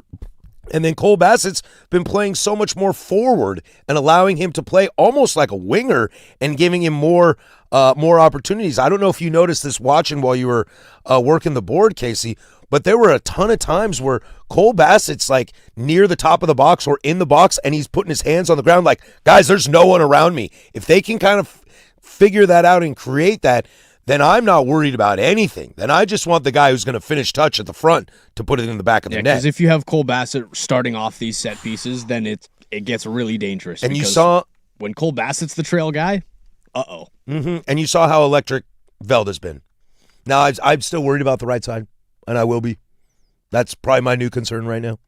But if Cole Bassett's going to be a support on that right side, I'm in. Is that with Miller or is that with Lassiter? And Anthony. Okay. It's Lassiter and Anthony. I thought Lassiter's played really well in the last few games, especially that. I thought he has too. Yeah, the Seattle game he was really, really good in. I wanted a little more from him on Saturday against Real Salt Lake, but I thought he was pretty good against Dallas too.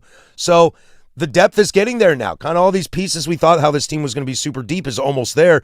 It's just putting it together. And I think Jack Cassidy has done an amazing job as an interim manager. Again, there's that always the good old saying of the firing coach, you're going to get a little bit of Get a little bump there.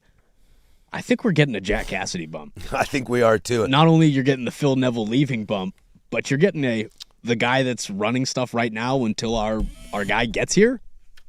We like this guy. Yeah, and can you get a coaching bump when Marty Cifuentes takes over too? You know, do you get a second coach bump when a new one comes in? Timbers coverage on the Fan is presented by Xfinity. Score the most reliable Wi-Fi. One price, 5 years, guaranteed. Xfinity. Imagine that. When we come back, a little baseball chatter as this guy just won't quit it. That's Casey over there with sports. Now, from the George McCoy at Warren Allen Sports Desk, a Sports Center update on the Fan Sports Network, 105.1 FM and 1080 AM. First on the Fan, your Portland Timbers picked up a win over Real Salt Lake over the weekend. Timbers took home the 2-1 victory in Pipe Mora's last match as a Portland Timber. Pipe was named the MLS Man of the Match for his 2 goals coming in the 56th and 67th minute, as Mora, the Chilean national, finished his 7-year MLS run third on the club's all-time scoring list with 48 goals, as he surely will be missed. Timbers are back in action this Saturday, hosting the Seattle Sounders in a Cascadia Cup match. Some NBA news if you missed it over the weekend. Following the LeBron signing in Philadelphia, EuroLeague star Mario Hezonja has agreed to a 1-year, $2.8 million deal to sign with the Cleveland Cavaliers. And the Denver Nuggets are matching OKC's 2-year, $12 million offer sheet on Spencer Jones. According to Shams Charania, by matching the offer sheet on Jones, the Nuggets now enter the second apron and will face some major tax bills, though they could shed some money via trades during the season. And finally, NFL training camp is officially here. All camps from the 32 teams around the league are officially underway as we get set for the Hall of Fame game on August 6th in Canton, Ohio. And for more sports scores and stories in 30 minutes, I'm Laura Case from the George McCoy at Warren Allen Sports Desk. Hurt, missing work? Insurance companies acting like jerks? Don't call your mom. Call George McCoy at warrenallen.com. Your home for Seahawks football.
105.1 FM and 1080 AM. 503-864-6326. That's the fan text line. Come hang out with us. Being asked, who are your guys' EPL teams? I'm thinking about becoming a Hotspur fan. That way you can't say I'm a bandwagon guy because they were almost relegated. Two things. I root for Liverpool. Danny Marang is an Evertonian. Case, you don't have an EPL team, do you? I have to look and see who's in the EPL. I have a soccer team. Okay. Who is your soccer team? Dortmund. Oh, you're a Bundesliga guy. Okay, Borussia Dortmund? Yep, because they are black and yellow. Oh, God. They are very much Pittsburgh black and yellow. Yeah, and Pittsburgh has done collabs with them for NFL Europe. Now, I would caution you, my friend, of being a Tottenham Hotspur fan. They have an empty trophy case. They are very much a struggling organization due to ownership. Tread lightly. However, I don't know if I have room to talk because I helped lead Brandon Sprague to Nottingham Forest, and, well, that turned out to be a pretty rough season for your first go-around. I do not expect Tottenham to be an awesome club, so if you want to jump on that, you can jump on that all you want. Who should my EPL team be? Well, if you're black and yellow, you could be Wolverhampton, but they just got relegated, so you don't want to do that. Anything that ends in Hampton or Shire, I think I'm out. What? Because I think I can't say it without feeling like I need the accent. Like you gotta have it. Let's see. Wolverhampton? Who should be your team? Well, you also want to kind of choose a team that's not going to get relegated ASAP. Let's see. Now, here's a question, too. If you pick a team, do you want to be... I assume eventually one day you want to go there. Like, go to a game and see them in their home stadium. Uh-huh. So your question is like, where do you want that home stadium? There's a ton of London clubs. I think Sprague was trying to get dirt on the Crystal Palace train. They're a London club. That's a fun club to root for. Fulham has a lot of great American history there. You can root for them. They are a London club. Don't root for Everton. They're my mortal enemies. And don't root for Manchester United. We can't do United. Is it bad if I'm an Aston Villa fan? No, not at all, dude. Villa's awesome. I think I might take Aston Villa. Although they did lose their best player to Chelsea. That's fine. Yeah. Chelsea's really good. I'm okay with that. Well, they spend a lot of money. Like the Yankees, I get it. Yeah. The Yankees, I get it. The Yankees of old, I should say. Did you see, let's see, we got people texting in. I got a Chelsea fan in the house, a Fulham fan in the house. It's all over the place. The Premier League is so fun for me. Even though I'm a Liverpool guy, I am in a fantasy league with Mark Hamilton over there on 94.7. I pretty much watch games like you watch NFL. Well, no, you watch NFL more, but like... I'm a sicko. You're a sicko. But any game that's on when I'm awake, I will put EPL on. I kind of like these Aston Villa kits as well. Dude, they're cool. Plus, they used to have Jack Grealish. Unai Emery is their manager. He's a fun dude. Ollie Watkins is a good player. Yeah, man. I don't hate it. I think you could do a lot worse than Aston Villa. I haven't checked out this Fulham team yet. Fulham's fun, dude. Fulham, dude, it's great, man. Just choose anybody. That's the moral of the story. Again, I'm going to pick based off the kits. Choose anybody. I'm 100% picking based off the kits. Fulham has Anthony Robinson, who plays for Team USA. So you get that. Again, that's a little victory. Yeah. Fulham is notorious for USA players. Clint Dempsey used to play there. Carlos Bocanegra. Claudio Reyna. Not a fan of their logo. Not a fan of the Fulham logo? Not a fan of the logo. The Fulham Football Club? It's a little bit too sharp-edged for me. Don't choose Ipswich. They're going to go back down. Don't choose Hull City or Coventry City. They're all going to go back down. Now, you could pick Middlesbrough in the championship. They're going to get Sebastian Berhalter and probably be in the Premier League next year. So you could get ahead of it. Don't be a Wrexham fan, okay? Don't do this, all right? Don't do this. Okay. I don't hate the Leeds colors. Leeds United has nice colors. Leeds United and Manchester United hate each other. So if you want a built-in new rivalry right there, you can instantly start hating United. Interesting. Because then I could start making Manchester fans angry. Yes, you could. I think I found my EPL team. As a Liverpool guy, I also hate Manchester United. Yeah, plus the blue and yellow. I'm stealing it. We got a Leicester City example here. We've got Newcastle in the house, Brentford in the house. Let's go. We'll take a quick break. When we come back, it's Web Gems, everybody's favorite. When you get the shrine before you're done, is that fair? Does it work that way? Next, 105.1 The Fan.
Sports Network, 105.1 and 1080 The Fan.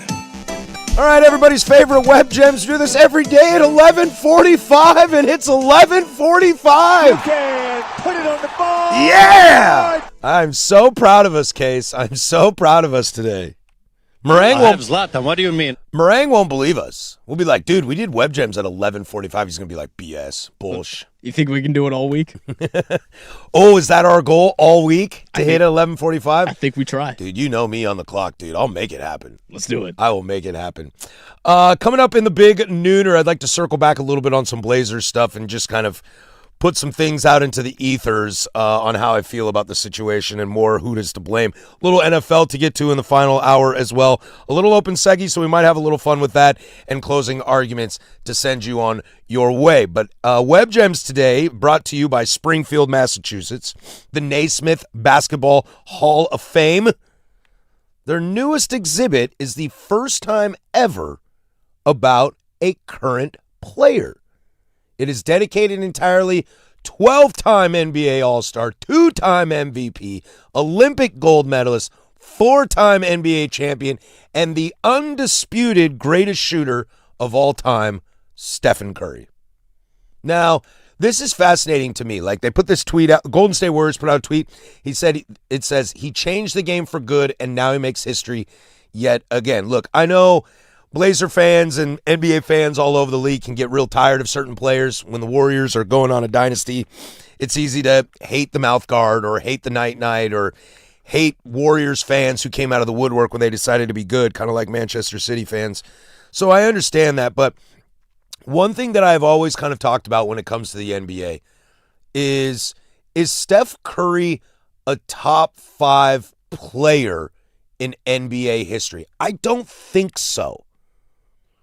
But why you put him in a top 5 and why he is in my top 5 is because he changed the game. Again, the same reason why we talk about Allen Iverson is the same reason why we talk about Steph Curry. Yep, and I don't need to get into a Michael and LeBron debate by any means, but the reason for me why Michael stays 1, and honestly I could maybe make the argument that Steph goes to number 2 behind Michael, is because nobody really played the game like Mike before he became big. Clyde Drexler a little bit played like Mike. Dr. J played a little bit like Mike. Or Mike played a little bit like them, I should say. Elgin Baylor a little bit. Elgin Baylor, yeah. So there's pieces of Michael's game that he was able to take from Dr. J's, Elgin Baylor's, and Clyde as a contemporary who played a lot like Mike. Steph's the same way. You know, there's a lot of great three-point shooters that have played over the years. A lot of guys that are kind of stretching defenses and coming off screens. Who were off-ball wizards. Yeah, without a doubt. And so for him to do what he's done in the league, that's why I think this is so special. Kids, now I have a lot of issues with it, that there are kids that have not that have kind of changed how they play basketball, which I don't think is for the best. In the sense that now kids are shooting from the logo and now kids are just trying to shoot threes the whole time. I think it's kind of changed the game a little bit for the worse, but there is no doubt in my mind that Steph Curry is maybe one of the second most all-time influential player ever in NBA history. He changed the modern game. He changed the game. Look, is LeBron James a better player than Steph Curry? Totally. Totally. But LeBron doesn't change the game because LeBron's 6'8", 280. Like, nobody's 6'8", 280. That's more of just the freak specimen of LeBron. Steph is changing the way people are playing the game, just like Mike changed the way people are playing the game. And you could argue the Wilts and the Kareems changed the way you play the game because they didn't realize you could be that dominant down below as a center. Now, I think that would inevitably have come no matter what. But do we live in the same NBA we do now if Steph Curry doesn't play? No. Does it go to this? Do we realize as people started crunching the numbers that if you just start chucking threes, you can win a lot of basketball games? I don't know if that happens. I definitely don't think it does. I don't think Damian Lillard is Damian Lillard without Steph Curry. Yeah. And that's a crazy thing to say because Dame is great in his own regard. But Dame doesn't evolve his game if the game doesn't evolve in the way that Steph's game did. Exactly, yeah. It's like a contemporary that helps you along in your things. Look, Dame and Steph were always going to be great shooters. There's no doubt about that. Klay Thompson, Reggie Miller, Ray Allen, those guys are all amazing shooters. But, yeah, do you start does Dame go to the hoop a lot more? Does Dame shoot mid-range a lot more? Does he average like 3 threes a game instead of 7 threes a game? That might be the truth. And maybe Dame ends up being the guy that changes the course of history. But the reality is it's Steph Curry. He's got 4 titles, 2 MVPs, 2 golds, 12-time All-Star. That's when you get exhibits at the Hall of Fame when you're still alive. And again, what Steph is able to do without the ball in his hand, that's, I think, what doesn't get enough shine. He's a great shooter. But Steph's ability to move, stop on a dime, and break down and have a way to get through the screen in a way that's going to create the perfect amount of spacing he needs to get up the shot, he's surgical in the way that he moves and operates on the court. Sam bringing this up on the YouTube. Magic showed you can be 6'7", 6'8", and run an NBA offense. I agree with that. I agree with that. Scottie Pippen did the same thing as well. And again, you saw LeBron's game start to evolve in that way. That's why LeBron is such a strong passer and has been such a strong passer his entire career. And I don't mean to take away from Magic, Scottie Pippen, and LeBron in that aspect, but I think the game might have evolved there naturally anyway. But if you have the natural gifted ability to do those things, then I think you lean on your athletics a lot more than, I guess, your shooting ability, your ability to get off screens, this, that, and the other. When you have the athletic ability, you get bailed out. Steph's also not a prototype body. Mm-hmm. And when Steph came into the league, dude, a lot of concerns. Look, we loved him at Davidson, but when he got into the NBA, dude didn't have ankles. Ankles were glass, man. He was hurt all the time. Now, I don't know how his ankles were glass, then all of a sudden they're not, but he fixed that issue and became the greatest shooter of all time. It's impressive. It opened on Friday, if I'm doing my math correct. It opened on Friday. There's exclusive memorabilia, rare game-worn gear, championship artifacts, Olympic. I don't know what this word is. Ephemera? Ephemera. Transient everyday items such as ticket stubs, receipts, and flyers. Oh, okay. Rare footage, archival video tracing his journey from an overlooked college prospect to a global superstar, firsthand storytelling, immersive audio and video components that capture the emotion and heart of a true champion. But he wasn't necessarily overlooked. In college he was. He went to Davidson. His brother went to Duke. Okay. I also think his brother went to Duke because Steph Curry. But again, when he was at Davidson, he had a lot of eyes on him. Yeah. That's what we found. We found out Steph Curry at Davidson. Mm-hmm. Then the medical red flags, and that's where people had their questions, and we thought he was going to fizzle out, and he evolved into the greatest shooter of all time. That's just something you can't predict. Bob McKillop, is that his name? The dude that was the head coach at Davidson. We loved him. He was able to expose or use Steph Curry in the best way possible. What's your favorite Steph Curry moment of his career? Folding Chris Paul on Christmas Day. Christmas Day show. Make Chris Paul touch earth in those light blue Christmas Day unis as he hit the behind the back step back for the three. That mixtape plays over in my head repetitively when I think of Steph Curry because it's him coming off of a screen. Chris Paul is trailing. I give him two moves. The last one that snatches it behind the back is the one that makes Chris Paul, again, one of the best defenders to ever grace the game. Give Chris Paul his flowers. Love. Sure. Is the reason why he's second all time in steals. He made Chris Paul touch earth. That's just, there you go. Because that ended Lob City. It did. Because that was the moment where Lob City looked and said, oh, this guy in the West, he's more of a problem than we are.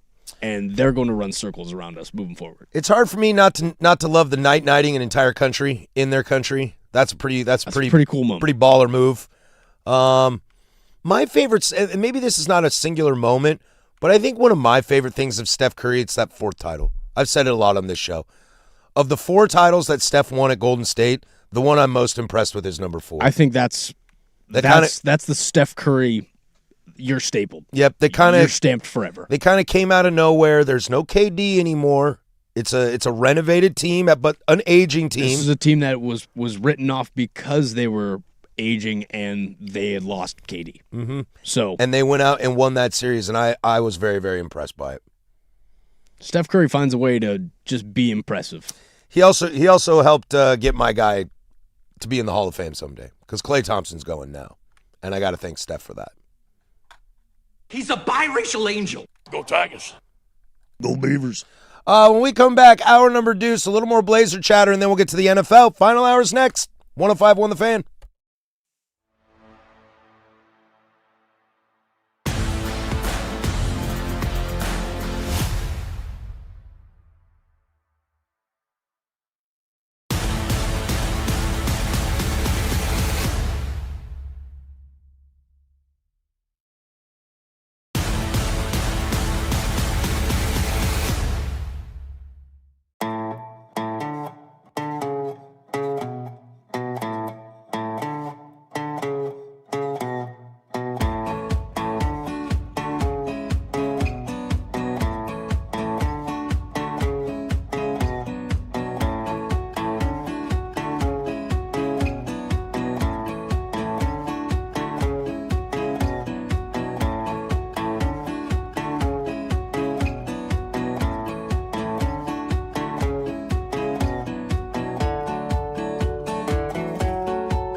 Now, from the George McCoy at Warren Allen Sports Desk, a Sports Center update on the Fan Sports Network, 105.1 FM and 1080 AM.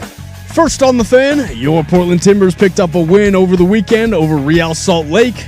Timbers took home the 2-1 victory in Pipe Mora's last match as a Portland Timber, as he was named the MLS Man of the Match for his 2 goals coming in the 56th and 67th minute.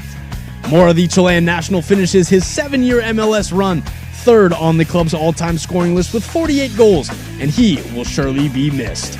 Timbers are back in action this Saturday, hosting the Seattle Sounders in a Cascadia Cup clash.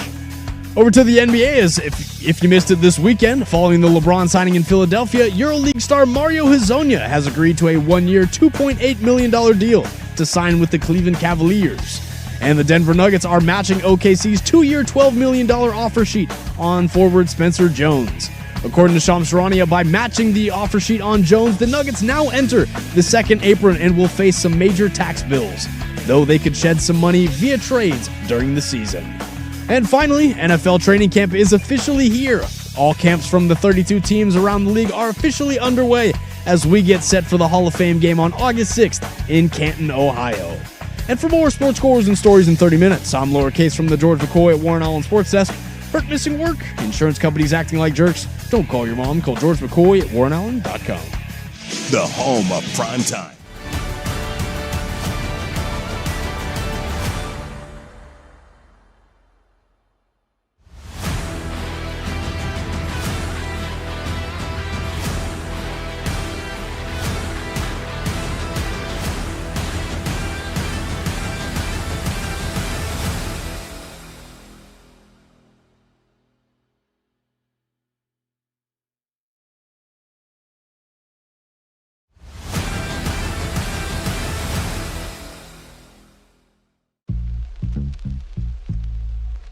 To the Big Nooner here on the firm of Harris and Marang. We do this bad boy every single Monday through Friday from 10 a.m. to 1 p.m. Thank you for being a part of our day. We are stoked to be a part of your day. After us, we'll toss it over. It's bonus hour of the Fan Happy Hour with Luke Anderson from 1 to 3, and then it's prime time from 3 to 7. Take you all the way home, finishing up 13 hours of live, local, continuous, regional sports talk radio. Starts with Dirt and Sprague, takes you all the way home. Programming note, I believe we are a week or so away from Duck Insider making its return. August 3rd. So you duckies out there, that'll be next Monday. Get your Joey Mack back in your life and talk some Oregon football. And that'll be fun. It is Big Ten Media Week. Dan Lanning at the podium on Wednesday. I'm off Wednesday. A little programming note. For I got some personal things that I have to tend to that day, but I'll be back on Thursday. Stephen Vaughn and myself on Thursday and Friday this week. Danny is out on vacation, much needed for him. So it'll be me and Case today, me and Casey tomorrow. You get Joe Fisher on Wednesday, and then myself and Stephen Vaughn on Thursday and Friday. A little bit of Blazer conversation here that I don't think we have decided if the number's going to change on the board behind me. Mm-hmm. I think it's staying. You think it's staying at 0? Just for the show. There's a good chance we get to 1 tomorrow. We'll come back tomorrow with, again, some hope. I think there's a really good chance we get to 1 tomorrow. There's an aspect of this that I finally have started to see some of the national media cling on to about this Blazer Portland City situation. And I think it's very important to put everything in context, okay? Has Dad been a little bit of a rough aesthetic? Sure. Of course, there's no way to deny that. I think if he were sitting right next to me, he would say the same thing. Optics are optics. Optics are optics, but it's also a business that he's trying to run. And I think that there might have been a lot more issues internally at one center court than maybe a lot of us are privy to. I don't want to speak for Danny, but he might have a little more kind of exposure to whatever's going on over there than I do. But I think that's part of something that maybe we should give Tom a little bit of a break, or a little bit of maybe not a break is the right term, but a little bit of leeway, a little bit of leash to try to figure this thing out. Because I think at the end of the day, if there's anybody you should be really mad at, you should probably be mad at Jody Allen, if I'm just being honest here. And I think a lot of the leash has to deal with, we still haven't played very many games. Mm-hmm. Dundon hasn't been in the building for more than 5 games yet. What he was here for the playoff game, and again, 2 playoff games, 3 playoff games, however many you want to say. We haven't really played a season yet.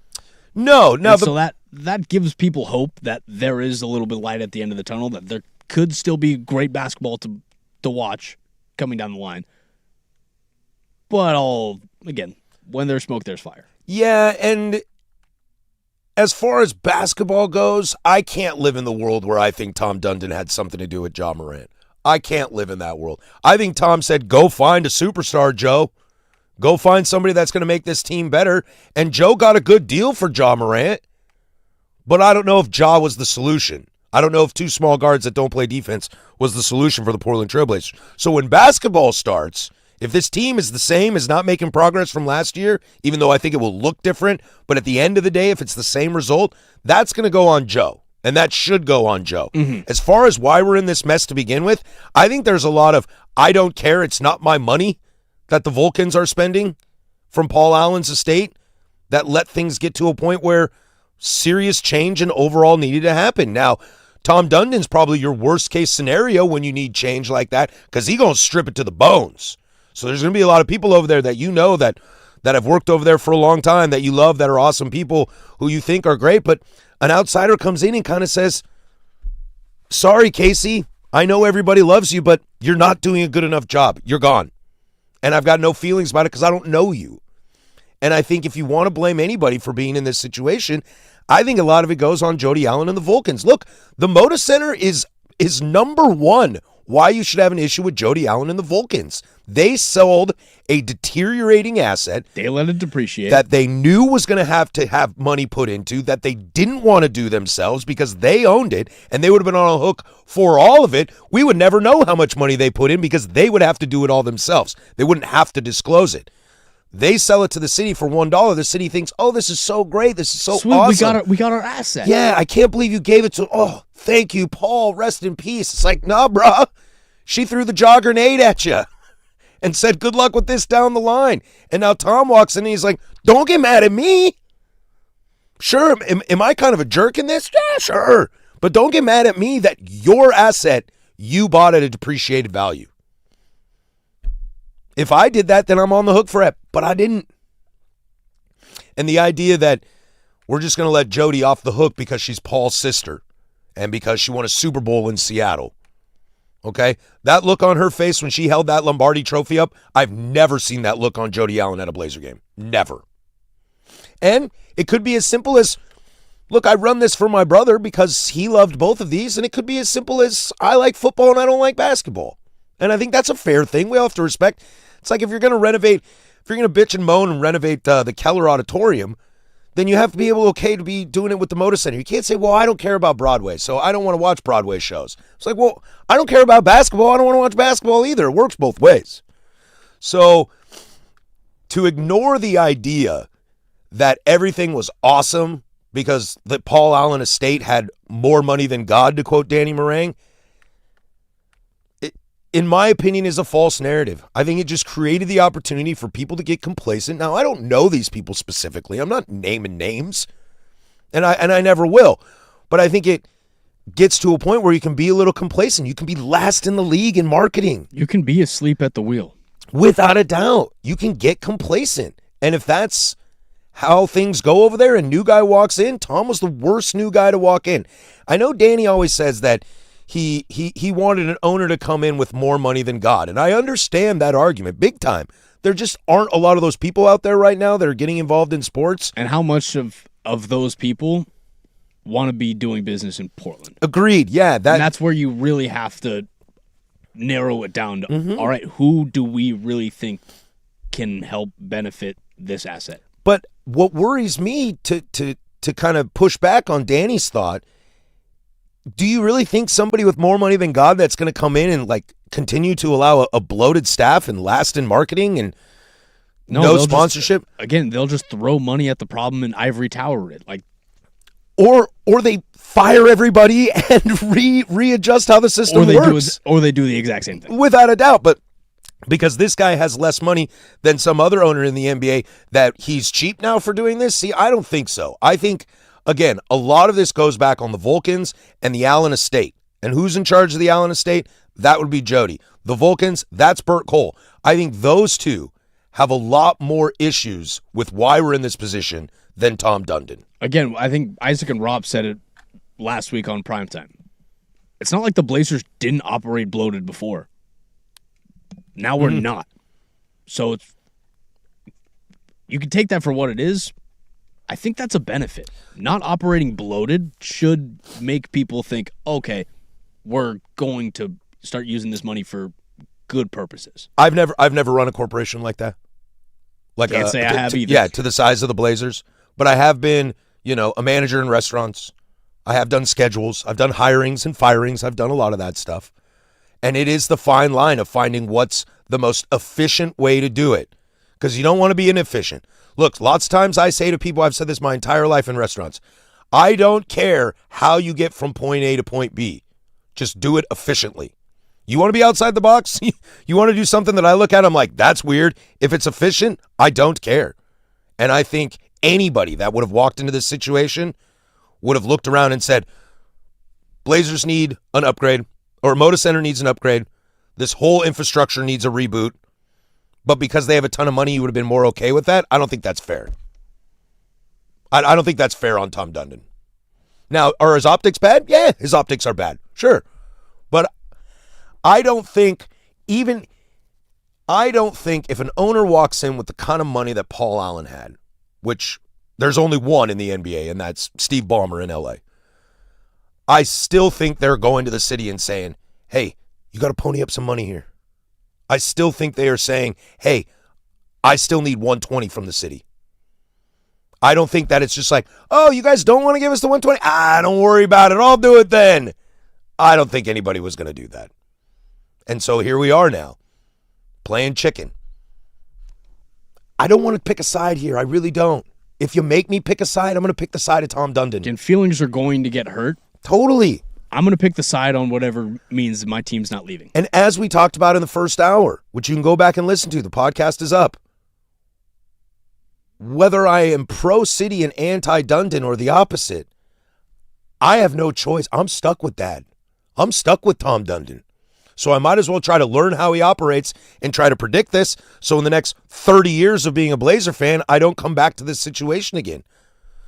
Do I think if you could truth serum and ask him if he would move the team if he could? I think he would say yes. But if you also truth serum and say, do you think you're going to be able to? I think he'd say no. Look, I think most people, do you think Jimmy Haslam, who owns the Milwaukee Bucks, do you think he loves Milwaukee or do you think he'd rather be in Vegas? I'm going to guess he'd probably be somewhere else. How many NBA franchises would rather be in a different city than the city they're in right now? I'm going to guess a few. I'm going to guess 2/3 of the league. Miami will stay put. Orlando's probably cool with it. New York, Brooklyn. LA's are cool. LA. Chicago, Houston, Dallas. Okay. But you're talking about Memphis, Charlotte, Indiana, Cleveland, Milwaukee, Minnesota, Sacramento, New Orleans. Utah's probably cool with being in Utah, but that's because they run their own country in Utah. And they're getting, again, they just inject money into their own state. Yeah, dude. The Milwaukee Bucks, the Indiana Pacers were just in a title game, okay? And they're a blown Achilles away from potentially beating SGA and the Thunder, okay? If you went to their ownership group and said, I can move you to Vegas, you could be the second team in Dallas.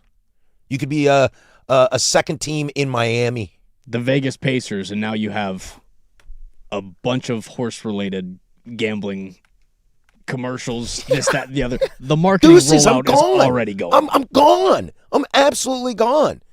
And does Portland have its own, infrastructure city issues? Of course they do. But I've been to Minneapolis, okay, my friends? Not my favorite city in the world to go to. It's just kind of is what it is. You're stuck with Dan. Might as well jump on his side. Look, we don't have to excuse him for all this. But we also don't have a choice. If you want to get mad enough that you're like, fine, then just leave. Okay, let me know how that feels. You ain't going to like that. I'd rather sit with the guy who says F my feelings than the guy who says, sorry, come again? New phone? Who dis? Again, don't be the boyfriend or the girlfriend who says, all right, then just break up and we're done. And then the second they leave, like, no. No, hold up. Don't Martin and Gina this. 10 toes down. Just look around. Just stop for a moment and breathe and look at the severity and the reality of the situation. I'm mad at the Allen estate. And who runs that? And keep that same energy. Without a doubt. Let's slide over to the NFL, a little fun thing. A team with a ton of expectations, kind of what I would say is a big roadblock in front of them, but we'll see. I'll trust Casey more than me on that. NFL's next. 105.1 The Fan.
Five 503-864-6326. I'll read some of your thoughts over here. Over on the YouTubes, clearly whatever the Blazers have been doing for the last 20-plus years hasn't worked out. I'm totally fine with the new guy coming in and changing everything. It's not like this was a championship-winning organization that he's bleeping with. Everyone wanted change until change was actually on their doorstep. Now, again, the other thought is I just don't know what Dundon has done so far to make anybody feel confident in his stewardship going forward. I agree. But I think it's a better idea than just pushing back and acting the way the city council has. Look, we're stuck. We're stuck with him. The NBA voted yes on this. If you want to blame anybody, blame Jody Allen. Go blame Adam Silver. Those are the people responsible for this situation. I wish Uncle Phil would have bought the team. Well, I wish Uncle Phil wouldn't have tried to lowball Jody Allen by half of the actual cost that she got for it. Mm-hmm. So, look, would I have loved Phil Knight to own this team? Sure, it'd have been awesome. But if you don't think he would have done the same thing, you are out of your mind. He would have come in and replaced everybody. Been like, you guys are last in marketing? Do you know that I own Nike? Do you know that there is probably not a single country on this planet that doesn't know Nike? But let us get on the line, boy, and see if that factors in. I guarantee you it won't. Easy. The other part of this on the text line, the other part of this is that if someone like Ballmer bought the Blazers and wanted a new arena, I think the odds they would build in the Rose Quarter would be around 0. I also agree with that. I don't want, if you put the Blazers in Tualatin, I'm never going to a game. I mean, I'll go to every game. Well, I know because you live out there, but that's it's my backyard. And I know a ton of people live down there. I'm not trashing on Tualatin by any means. But that's what's so nice about having the Moda Center in downtown Portland is we all can come together to it. Again, we all funnel into the city. We don't want to be funneling out. Exactly. Funneling out on a Tuesday at 5 o'clock is already a nightmare. You know, what does 217 look like if the Moda Center's down there on a Wednesday for a basketball game? Yuck. That sounds terrible. I'm tired of this, Grandpa. That's too damn bad. Yeah. You keep digging. Slide over to the NFL. Would you say, Case, that the Buffalo Bills have a little bit of pressure on them this year? I'd say that they have a lot of pressure on them to get over the hump. I would say so as well. Now, real quick before we get into this, do you think they will get over the hump? I do. I really do. I think maybe not win it, but get to the Super Bowl? Part of me thinks that McDermott held them back a little bit, but also they've gotten a few bad calls there. They've gotten a few bad breaks. And I don't know why Josh is running around like a loaf of bread in the AFC Championship, but okay, or the AFC Divisional round, but okay. Stop doing that. I do like Denver a lot in the AFC. Just being real quick, I like Denver a lot. But I need to see how Bo Nix comes back. But if the Bills are going to take this on, okay, they've got a very interesting situation. So in the playoffs, in the regular season schedule, the AFC East drew the NFC North. The NFC North, pretty damn good division, huh? I think the last place team won 9 games last year. I believe so. You've got Lions, Vikings, Packers, and Bears, oh my. The Buffalo Bills play all 4 of them. Lions at Bills, week 2. Bills at Vikings, week 9. Bills at Packers, week 14. Bears at Bills, week 15. 2 on the road, 2 at home. Follow me? Probably splitting 2-2, maybe 3-1 out of those. Yeah, if you can get lucky. Well, here's the extra part of it. Lions at Bills, week 2. Well, that's on Prime. That's a Thursday game. That's the Thursday night Prime game, okay? Bills at Vikings. Well, that's a Monday night football game. Bills at Packers. Well, hey, that's Sunday night football night in America on NBC. Catching what I'm doing here? Bills getting a lot of love. Bears at Bills. That is a standalone Saturday night game on CBS. All 4 of their NFC North teams are on primetime. Is that a benefit, do you think? Because I feel like, and correct me if I'm wrong, maybe it wasn't Mahomes, but I feel like Mahomes a couple years ago was like, do you know how tough it is to always be playing on Sunday night, always be playing on Monday night? And it wasn't like a cry wolf and, oh, poor Patty. No, but like, hey, man, we never start our games at the same time as everybody else. We have short weeks all the time. And just the hoopla and, you know, people wanting tickets and all the garbage that comes with it. Is this a disadvantage to Buffalo? No, I don't want to. I mean, they have as many Thursday games as everyone else has. Yeah, they've got the one like everyone. A lot of people will play on Saturdays. Again, you have the Christmas games, you have the Thanksgiving games, so those will be on Thursdays, Fridays, and Saturdays. I don't see how they benefit more than any other team. You think it's more just random? Yeah, I think it's just more. You got a Sunday night game. You have a Monday night game. This just a means Thursday. That all the pressure is on the Bills. You have 4 primetime games. If you're not winning any of those primetime games, if you're splitting 2-2, those are going to be those 4 games, the ones that you said against the NFC North. Those are going to be the Josh Allen indictment games. Those will be the games that everyone says, this is the reason why Josh Allen has the MVP. This is the reason why Josh Allen's team is in the playoffs. This is the reason why, or the reason why it isn't. Those aren't their only primetime games. They've got more. Monday Night Football against the Rams in L.A. Again, but if you lose that game, how much does that hurt you? Sunday night. That's out of division. Sunday night football in November around Thanksgiving. You're hosting Kansas City. That'll be a really good matchup. So that one has playoff implications. Christmas Day on Netflix, you're at the Broncos. That's your rematch. That's your get back. It's a lot. That's a tough schedule. That is a tough schedule. Texans, Lions, Chargers, Patriots, Rams, Raiders, Ravens, Vikings, Jets, Dolphins, Chiefs, Patriots, Packers, Bears, Broncos, Dolphins, Jets, oh my. Yeah, I would say they probably drew the hardest schedule of the year. Yeah. I haven't seen what rankings are. It's just, I can't wrap my head around if playing in prime time is a good thing or a bad thing. Because if you play in prime time, it usually means you're good. You know, I'm going to go out on a limb here and say I don't think the Titans got a whole lot of primetime games. Let's take the Dolphins here, for example, all right? Do we want to see the Dolphins play in primetime? The Dolphins have 0 primetime games. That makes sense. They have 3 players that we know of. Dude, they don't even have a Thursday night game. They got 3 players that we know of. Ooh, let me play this game. Malik Willis. Nailed it. Quinn Ewers. Nope. No, he's not on the Dolphins? Well, he is, but that's not one of the 3. Oh, A-Chain. That's 2. I'm out. Jordan Brooks. That's Jordan Brooks. Thank you. Because he just got re-signed to a big contract. Ugh. Other than that, can you name me the roster? No, absolutely not. They traded him away. They've cut them. They're all gone. Since we're on this topic of the NFC North, how do you like the NFC North playing out? I think this is Matt LaFleur's biggest indictment year. I think he's probably a lot of pressure on him. I think he's probably gone in Green Bay after this year. I think so. Because I think Caleb takes the step, and Ben Johnson, him and Caleb are.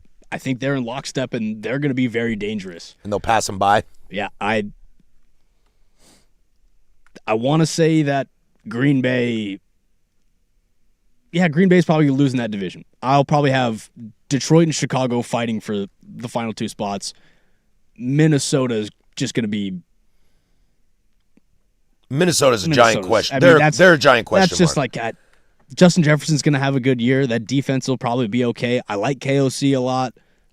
I hate Kyler Murray.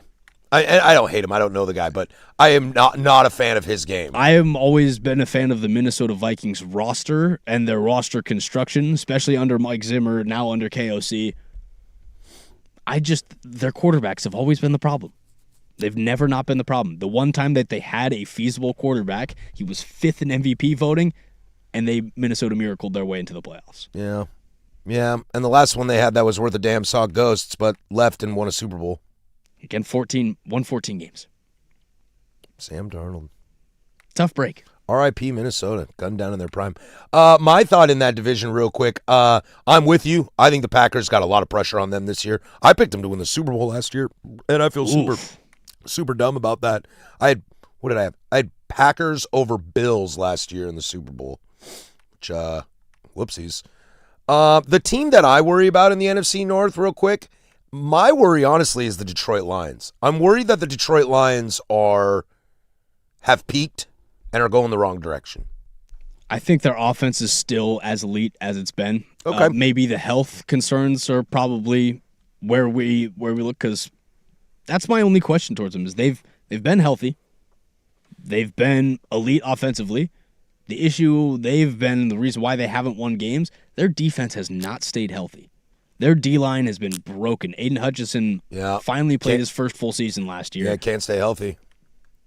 They've been asked to do a lot defensively. They finally have their linebacker in Jack Campbell. Brian Branch, he was hurt all last year, so he's coming off of injury. They're going to score 30 points a game, but will they let up 35? That's the question. We'll see how the NFL goes. There's a lot more chatter about the NFL as we're getting closer and closer. It's kind of that college football life as well. When we come back, let's stay in the NFL. Casey, it's time to have some conversation about paying cornerbacks and what's worth it and what's not worth it. But first, you can take them to sports. Now, from the George McCoy at Warren Allen Sports Desk, a Sports Center update on the Fan Sports Network, 105.1 FM and 1080 AM. First on the Fan, your Portland Timbers picked up a win over Real Salt Lake over the weekend. Timbers took home the 2-1 victory in Pipe Mora's last match as a Portland Timber.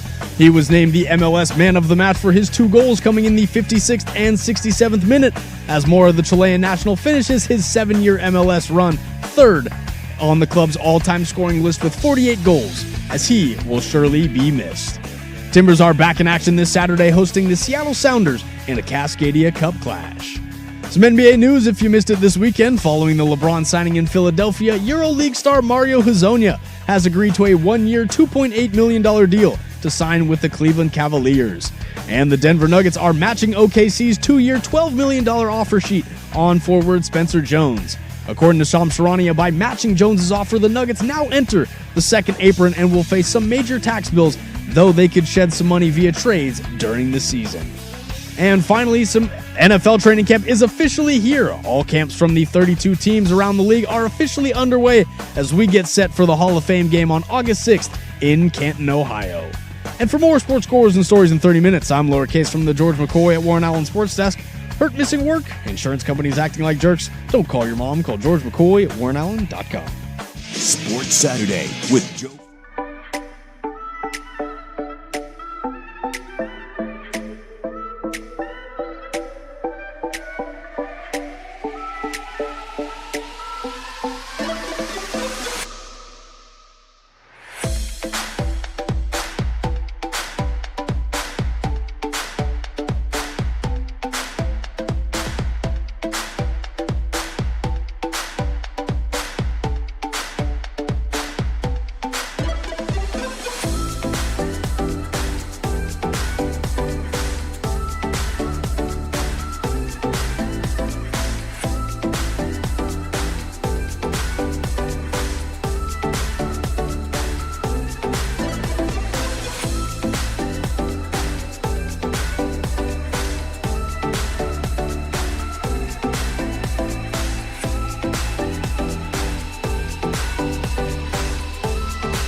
We might have ruffled some feathers of a Packers fan here on the text line. If you watched the Green Bay-Chicago games last year, Chicago got the result, but they were nowhere near the same team. Green Bay had Caleb under 100 yards and 10 with 2 minutes to go in Chicago. And Green Bay traded away their linebacking core, which now you replaced Quay Walker with Zaire Franklin. Cool. Mm-hmm. Michael Parsons still not 100%. Cool, but then you overpaid a defensive tackle this offseason after losing Rashawn Gary. Yeah, now I am high on the Packers this year. I think I kind of have to be.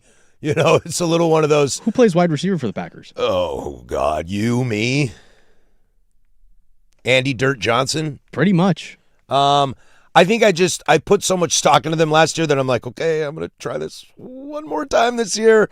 And I agree to this texture's point. I agree a little bit in the sense that there is a lot to be said that Green Bay was a better team than Chicago last year. The only problem is at the end of the year, Chicago was surging and Green Bay was kind of stalling.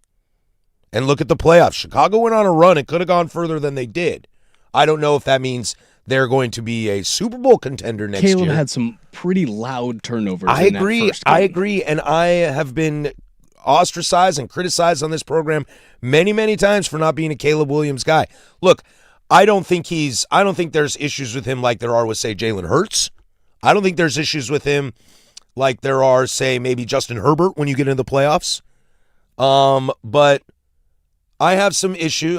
Caleb scares me a little. Caleb plays a little bit like Brett Favre, but doesn't have the arm Brett Favre had. And that scares me a little bit. Caleb's arm is tremendous. I'm not knocking Brett Favre. Caleb has a tremendous arm. He has the ability to make every throw.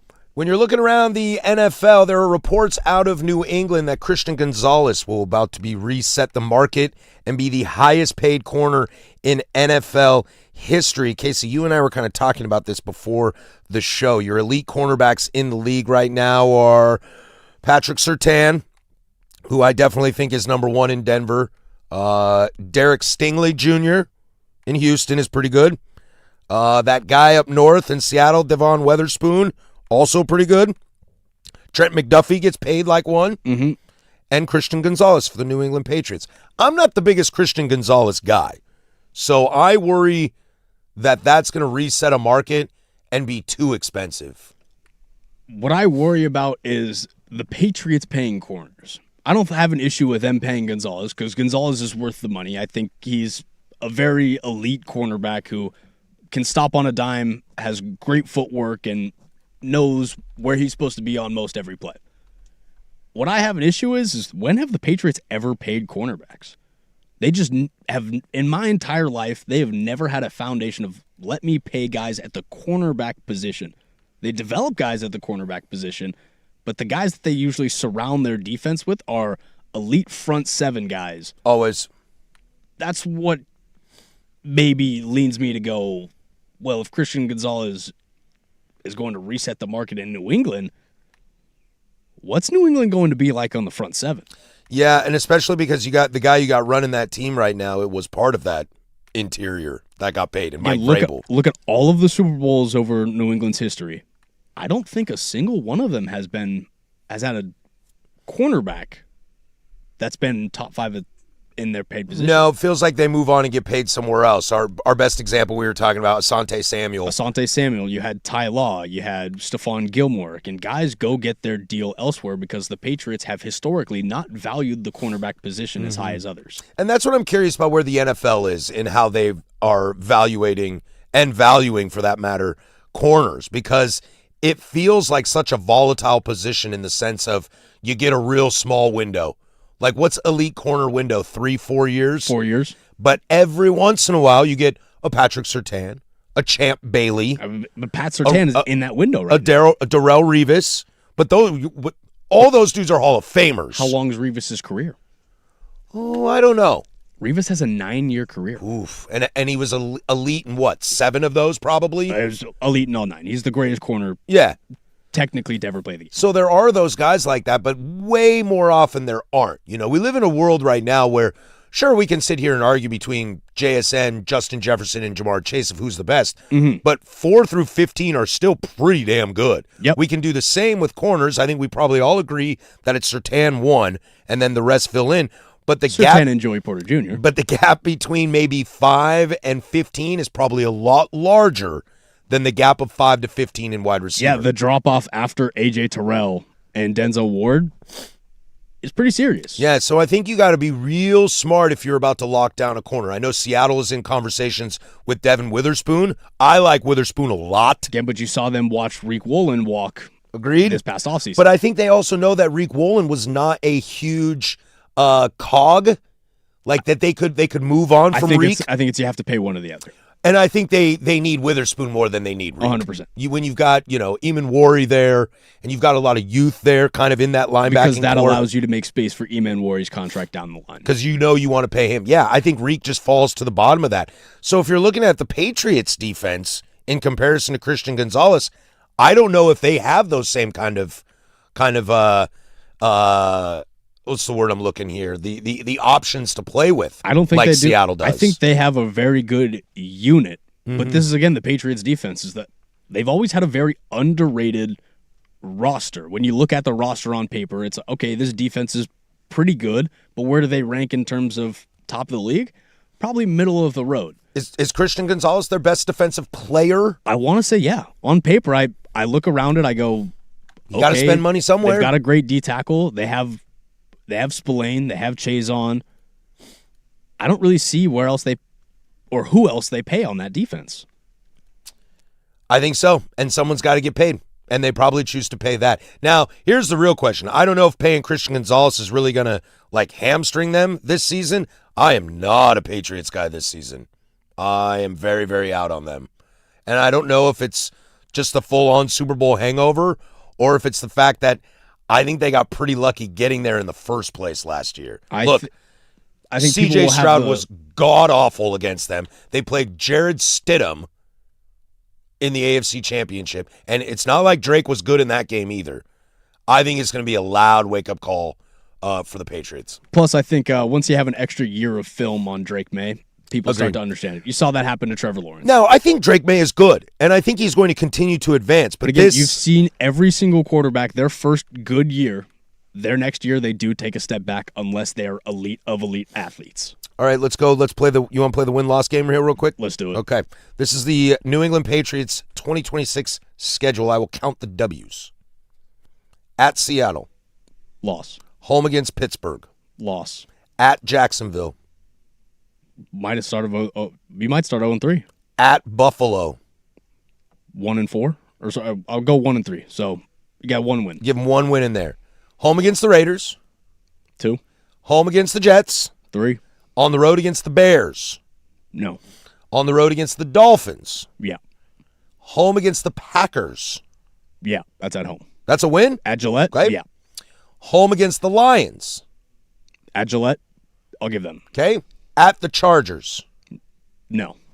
Home against the Bills. No. Home against the Vikings. Yeah. At the Chiefs. Monday Night Football. No. At the Jets. Win. Home against the Broncos. Home, yes. And home against the Dolphins. Home, yes. That's 10 wins. That's 10 wins. That'll probably get you in the playoffs. That's 10 wins right there. But I think that Jacksonville game's a toss-up, which you said a win. Mm-hmm. I think Packers and Lions, even though they're at home, are toss-ups. I think that Steelers game's a toss-up because Pittsburgh, New England, it could always, be. it's always a shootout. Could be a toss-up there. You said the Vikings was a win at home? Again, it's really hard to play in Gillette. Sure. And then Boston fans make it really tough on you. And you got the Broncos there. So, I mean, you got 6 games that could swing either way. You know? And I know that, Super Bowl hangover isn't always, don't always have the best seasons the next year. I don't know how much I believe that. I think that's a little more coincidence than an actual But if Drake May theme. plays at the ability that he played last year, and that running game is still as elite as it was last year. Henderson, right? The Ohio State Henderson and Stevenson. Yeah. Again, Ramondre can hold on to the ball. He is an elite running back. But that's the biggest knock against him, is he's got the Melvin Gordon in him. He likes to fumble that ball. What's the better league right now, AFC or NFC, real quick? I would say the AFC's got better defenses, NFC's got more elite offenses. I think the top of the NFC is better, but I think the AFC is deeper. Top of the NFC is better. I'll agree with you, Al, 100%. Just Seattle, LA. It's and 49ers. Oh, God. Closing arguments coming up next to send you on your way. 105.1 The Fan and the Fan Sports Network. The biggest...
which means it's time for the closing arguments. I think I'm entitled. You want answers. I want the truth. Brought to you by Oregon Divorce Mediation Services, powered by Leskin Law, the alternative to divorce court.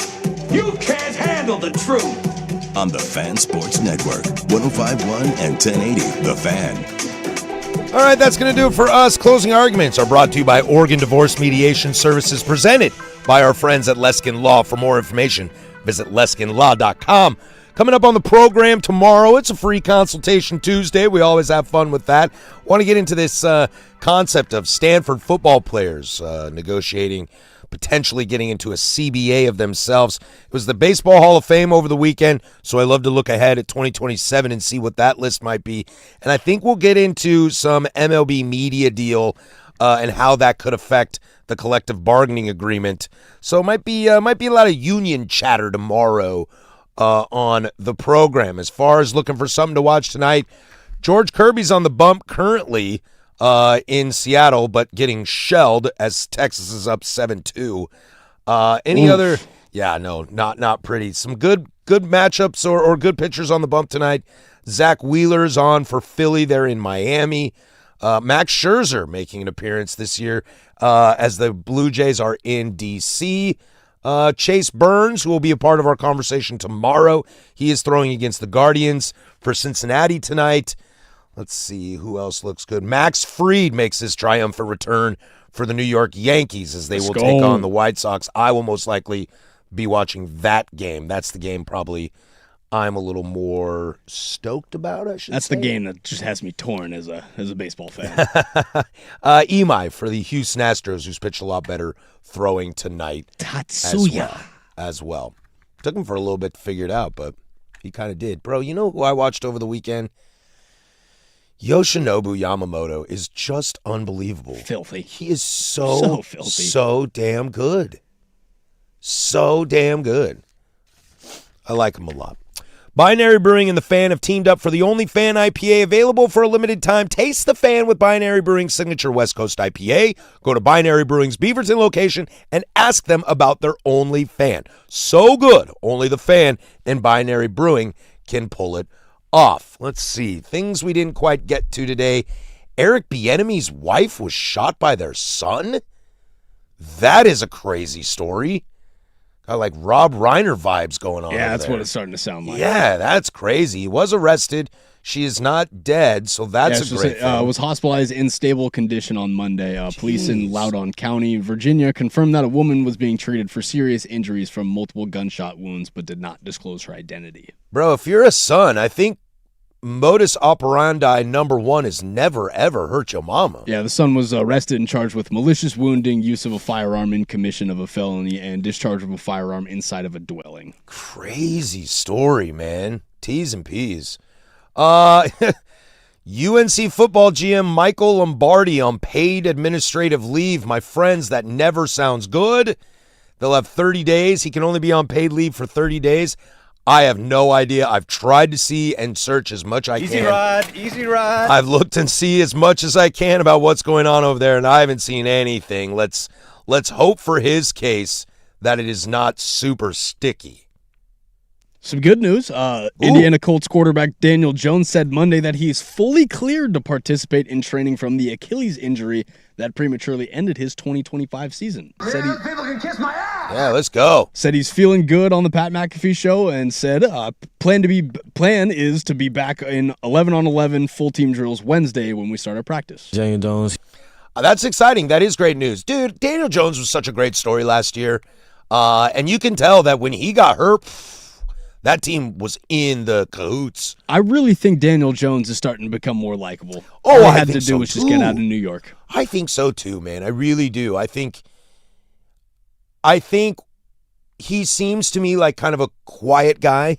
Mm-hmm. You know, not the biggest verbose dude in the world. He was on the broadcast this weekend, or I believe Friday, Saturday, Sunday, when they were doing the flag football. The 14 and 15, 16U flag football that was airing on ESPN over the weekend. Mm-hmm. He was commentating on a few of those. I heard him on the broadcast again. When Daniel Jones shows off his personality, he is really likable. Colts got a good one. I think they got a good one, too. Hopefully he's fully healthy. Danny and I talked about this story a couple weeks ago. Michigan AD Ward Manuel. Did you see his basically buyout for the rest of the season? 7.2, is it? In 7.2 mil, in addition to the payout, he will receive former athletic director perks such as being eligible for tickets to Michigan games, having golf privileges. They've made a $108,000 contribution to his retirement account and pay his attorney fees of $82,000. Oh, they fueled his retirement as well? Dude, what? Whoa. Like, what's going on at Michigan that these two were like, hey, you want money? Oh, yes, I do want money. All right. He's got dirt, and he said, I have a book coming out. Dude, he knows where everything is. He knows where all the bodies are hidden. Dude, I'm telling you, man. Look, I know that I'm a Big Ten hater because I'm a Pac-10 for lifer, and I also am double mad at them for destroying down my conference. This Michigan thing, dude, it sounds like I think with this buyout of the AD that everything will go away. But if they didn't, dude, I think there's some serious situations that are not being discussed that have happened over there. I think we're just going to have to wait for the documentary in a few years. Probably, dude. Probably. When people are ready to tell their stories and, NDAs, those contracts are up. I think we're going to start to hear the story. Crazy. Shea Langoliers, you see this? Tore his meniscus. Oh, that stinks, dude. They were gonna unload him to get a lot. I think I read a quote that Boston was salivating, end quote, on the idea of Shea Langoliers. And that just stinks. That just stinks a lot. Maybe we'll have a conversation about The Miz tomorrow. Did you see The Miz over the weekend? No, I didn't. Ooh, The Miz. Let's see. Miller in San Diego, the closer. He has 17 pitches over 103 miles per hour this year. That's Mason Miller? Or Mason Miller. Yeah, Mason Miller has 17 pitches over 103 miles an hour. Okay? Jacob Mizorowski has over 100. Yeah, it's Mason Miller. Bryce Miller's the Seattle pitcher. Bryce Miller's Seattle pitcher. Mason Miller's the closer in San Diego. That was my confusion. May also be on the move. He had like 17 or 19 pitches this year, over 103. Mm-hmm. Jacob Mizorowski's over 115. Yep. He had, through 4 innings, he struck out the side 3 times and had 11 Ks and 12 batters in 4 innings yesterday. Or 2 days ago. I think it was Saturday. Kid's just absolutely on fire. And of the fastest overall, fastest pitches thrown by a starting pitcher, Mizorowski has 3 of the 4 titles. 103.2 is Jordan Hicks for Arizona Cardinals. 104.5 Mizorowski. 105.5 Mizorowski. And Ben Joyce.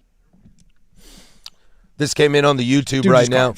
As far as perceived velocity, he has 210 pitches of over 105 miles per hour of perceived velocity. Mason Miller has deuce. Yeah, no thanks. Dude, I don't know how he does it. Well, he's huge. That helps. Like, he's tall. He's lanky. So he's able to kind of manipulate that a little bit. So that goes to the benefit for him. But he hasn't got a lot of, like... Again, he doesn't got a lot of meat on his bones. This is unheard of in MLB history. It's true. This guy's just special. I hope he's able to keep it on because it could be a dangerous thing. Like, if that thing explodes, that thing might explode really, really bad. Even if it does, be grateful that you got to witness this. Be grateful that we got to use it. Ronald Acuna back after a 37-game absence as well. A lot of baseball stuff. Closing arguments are brought to you by Oregon Divorce Mediation Services, presented by our friends at Leskin Law. For more information, visit leskinlaw.com. Oregon Divorce Mediation Services, the alternative to divorce court. That's going to do it for us. We will catch you all mañana. For Casey Smith, I'm Patrick Harris. Go do something I would do.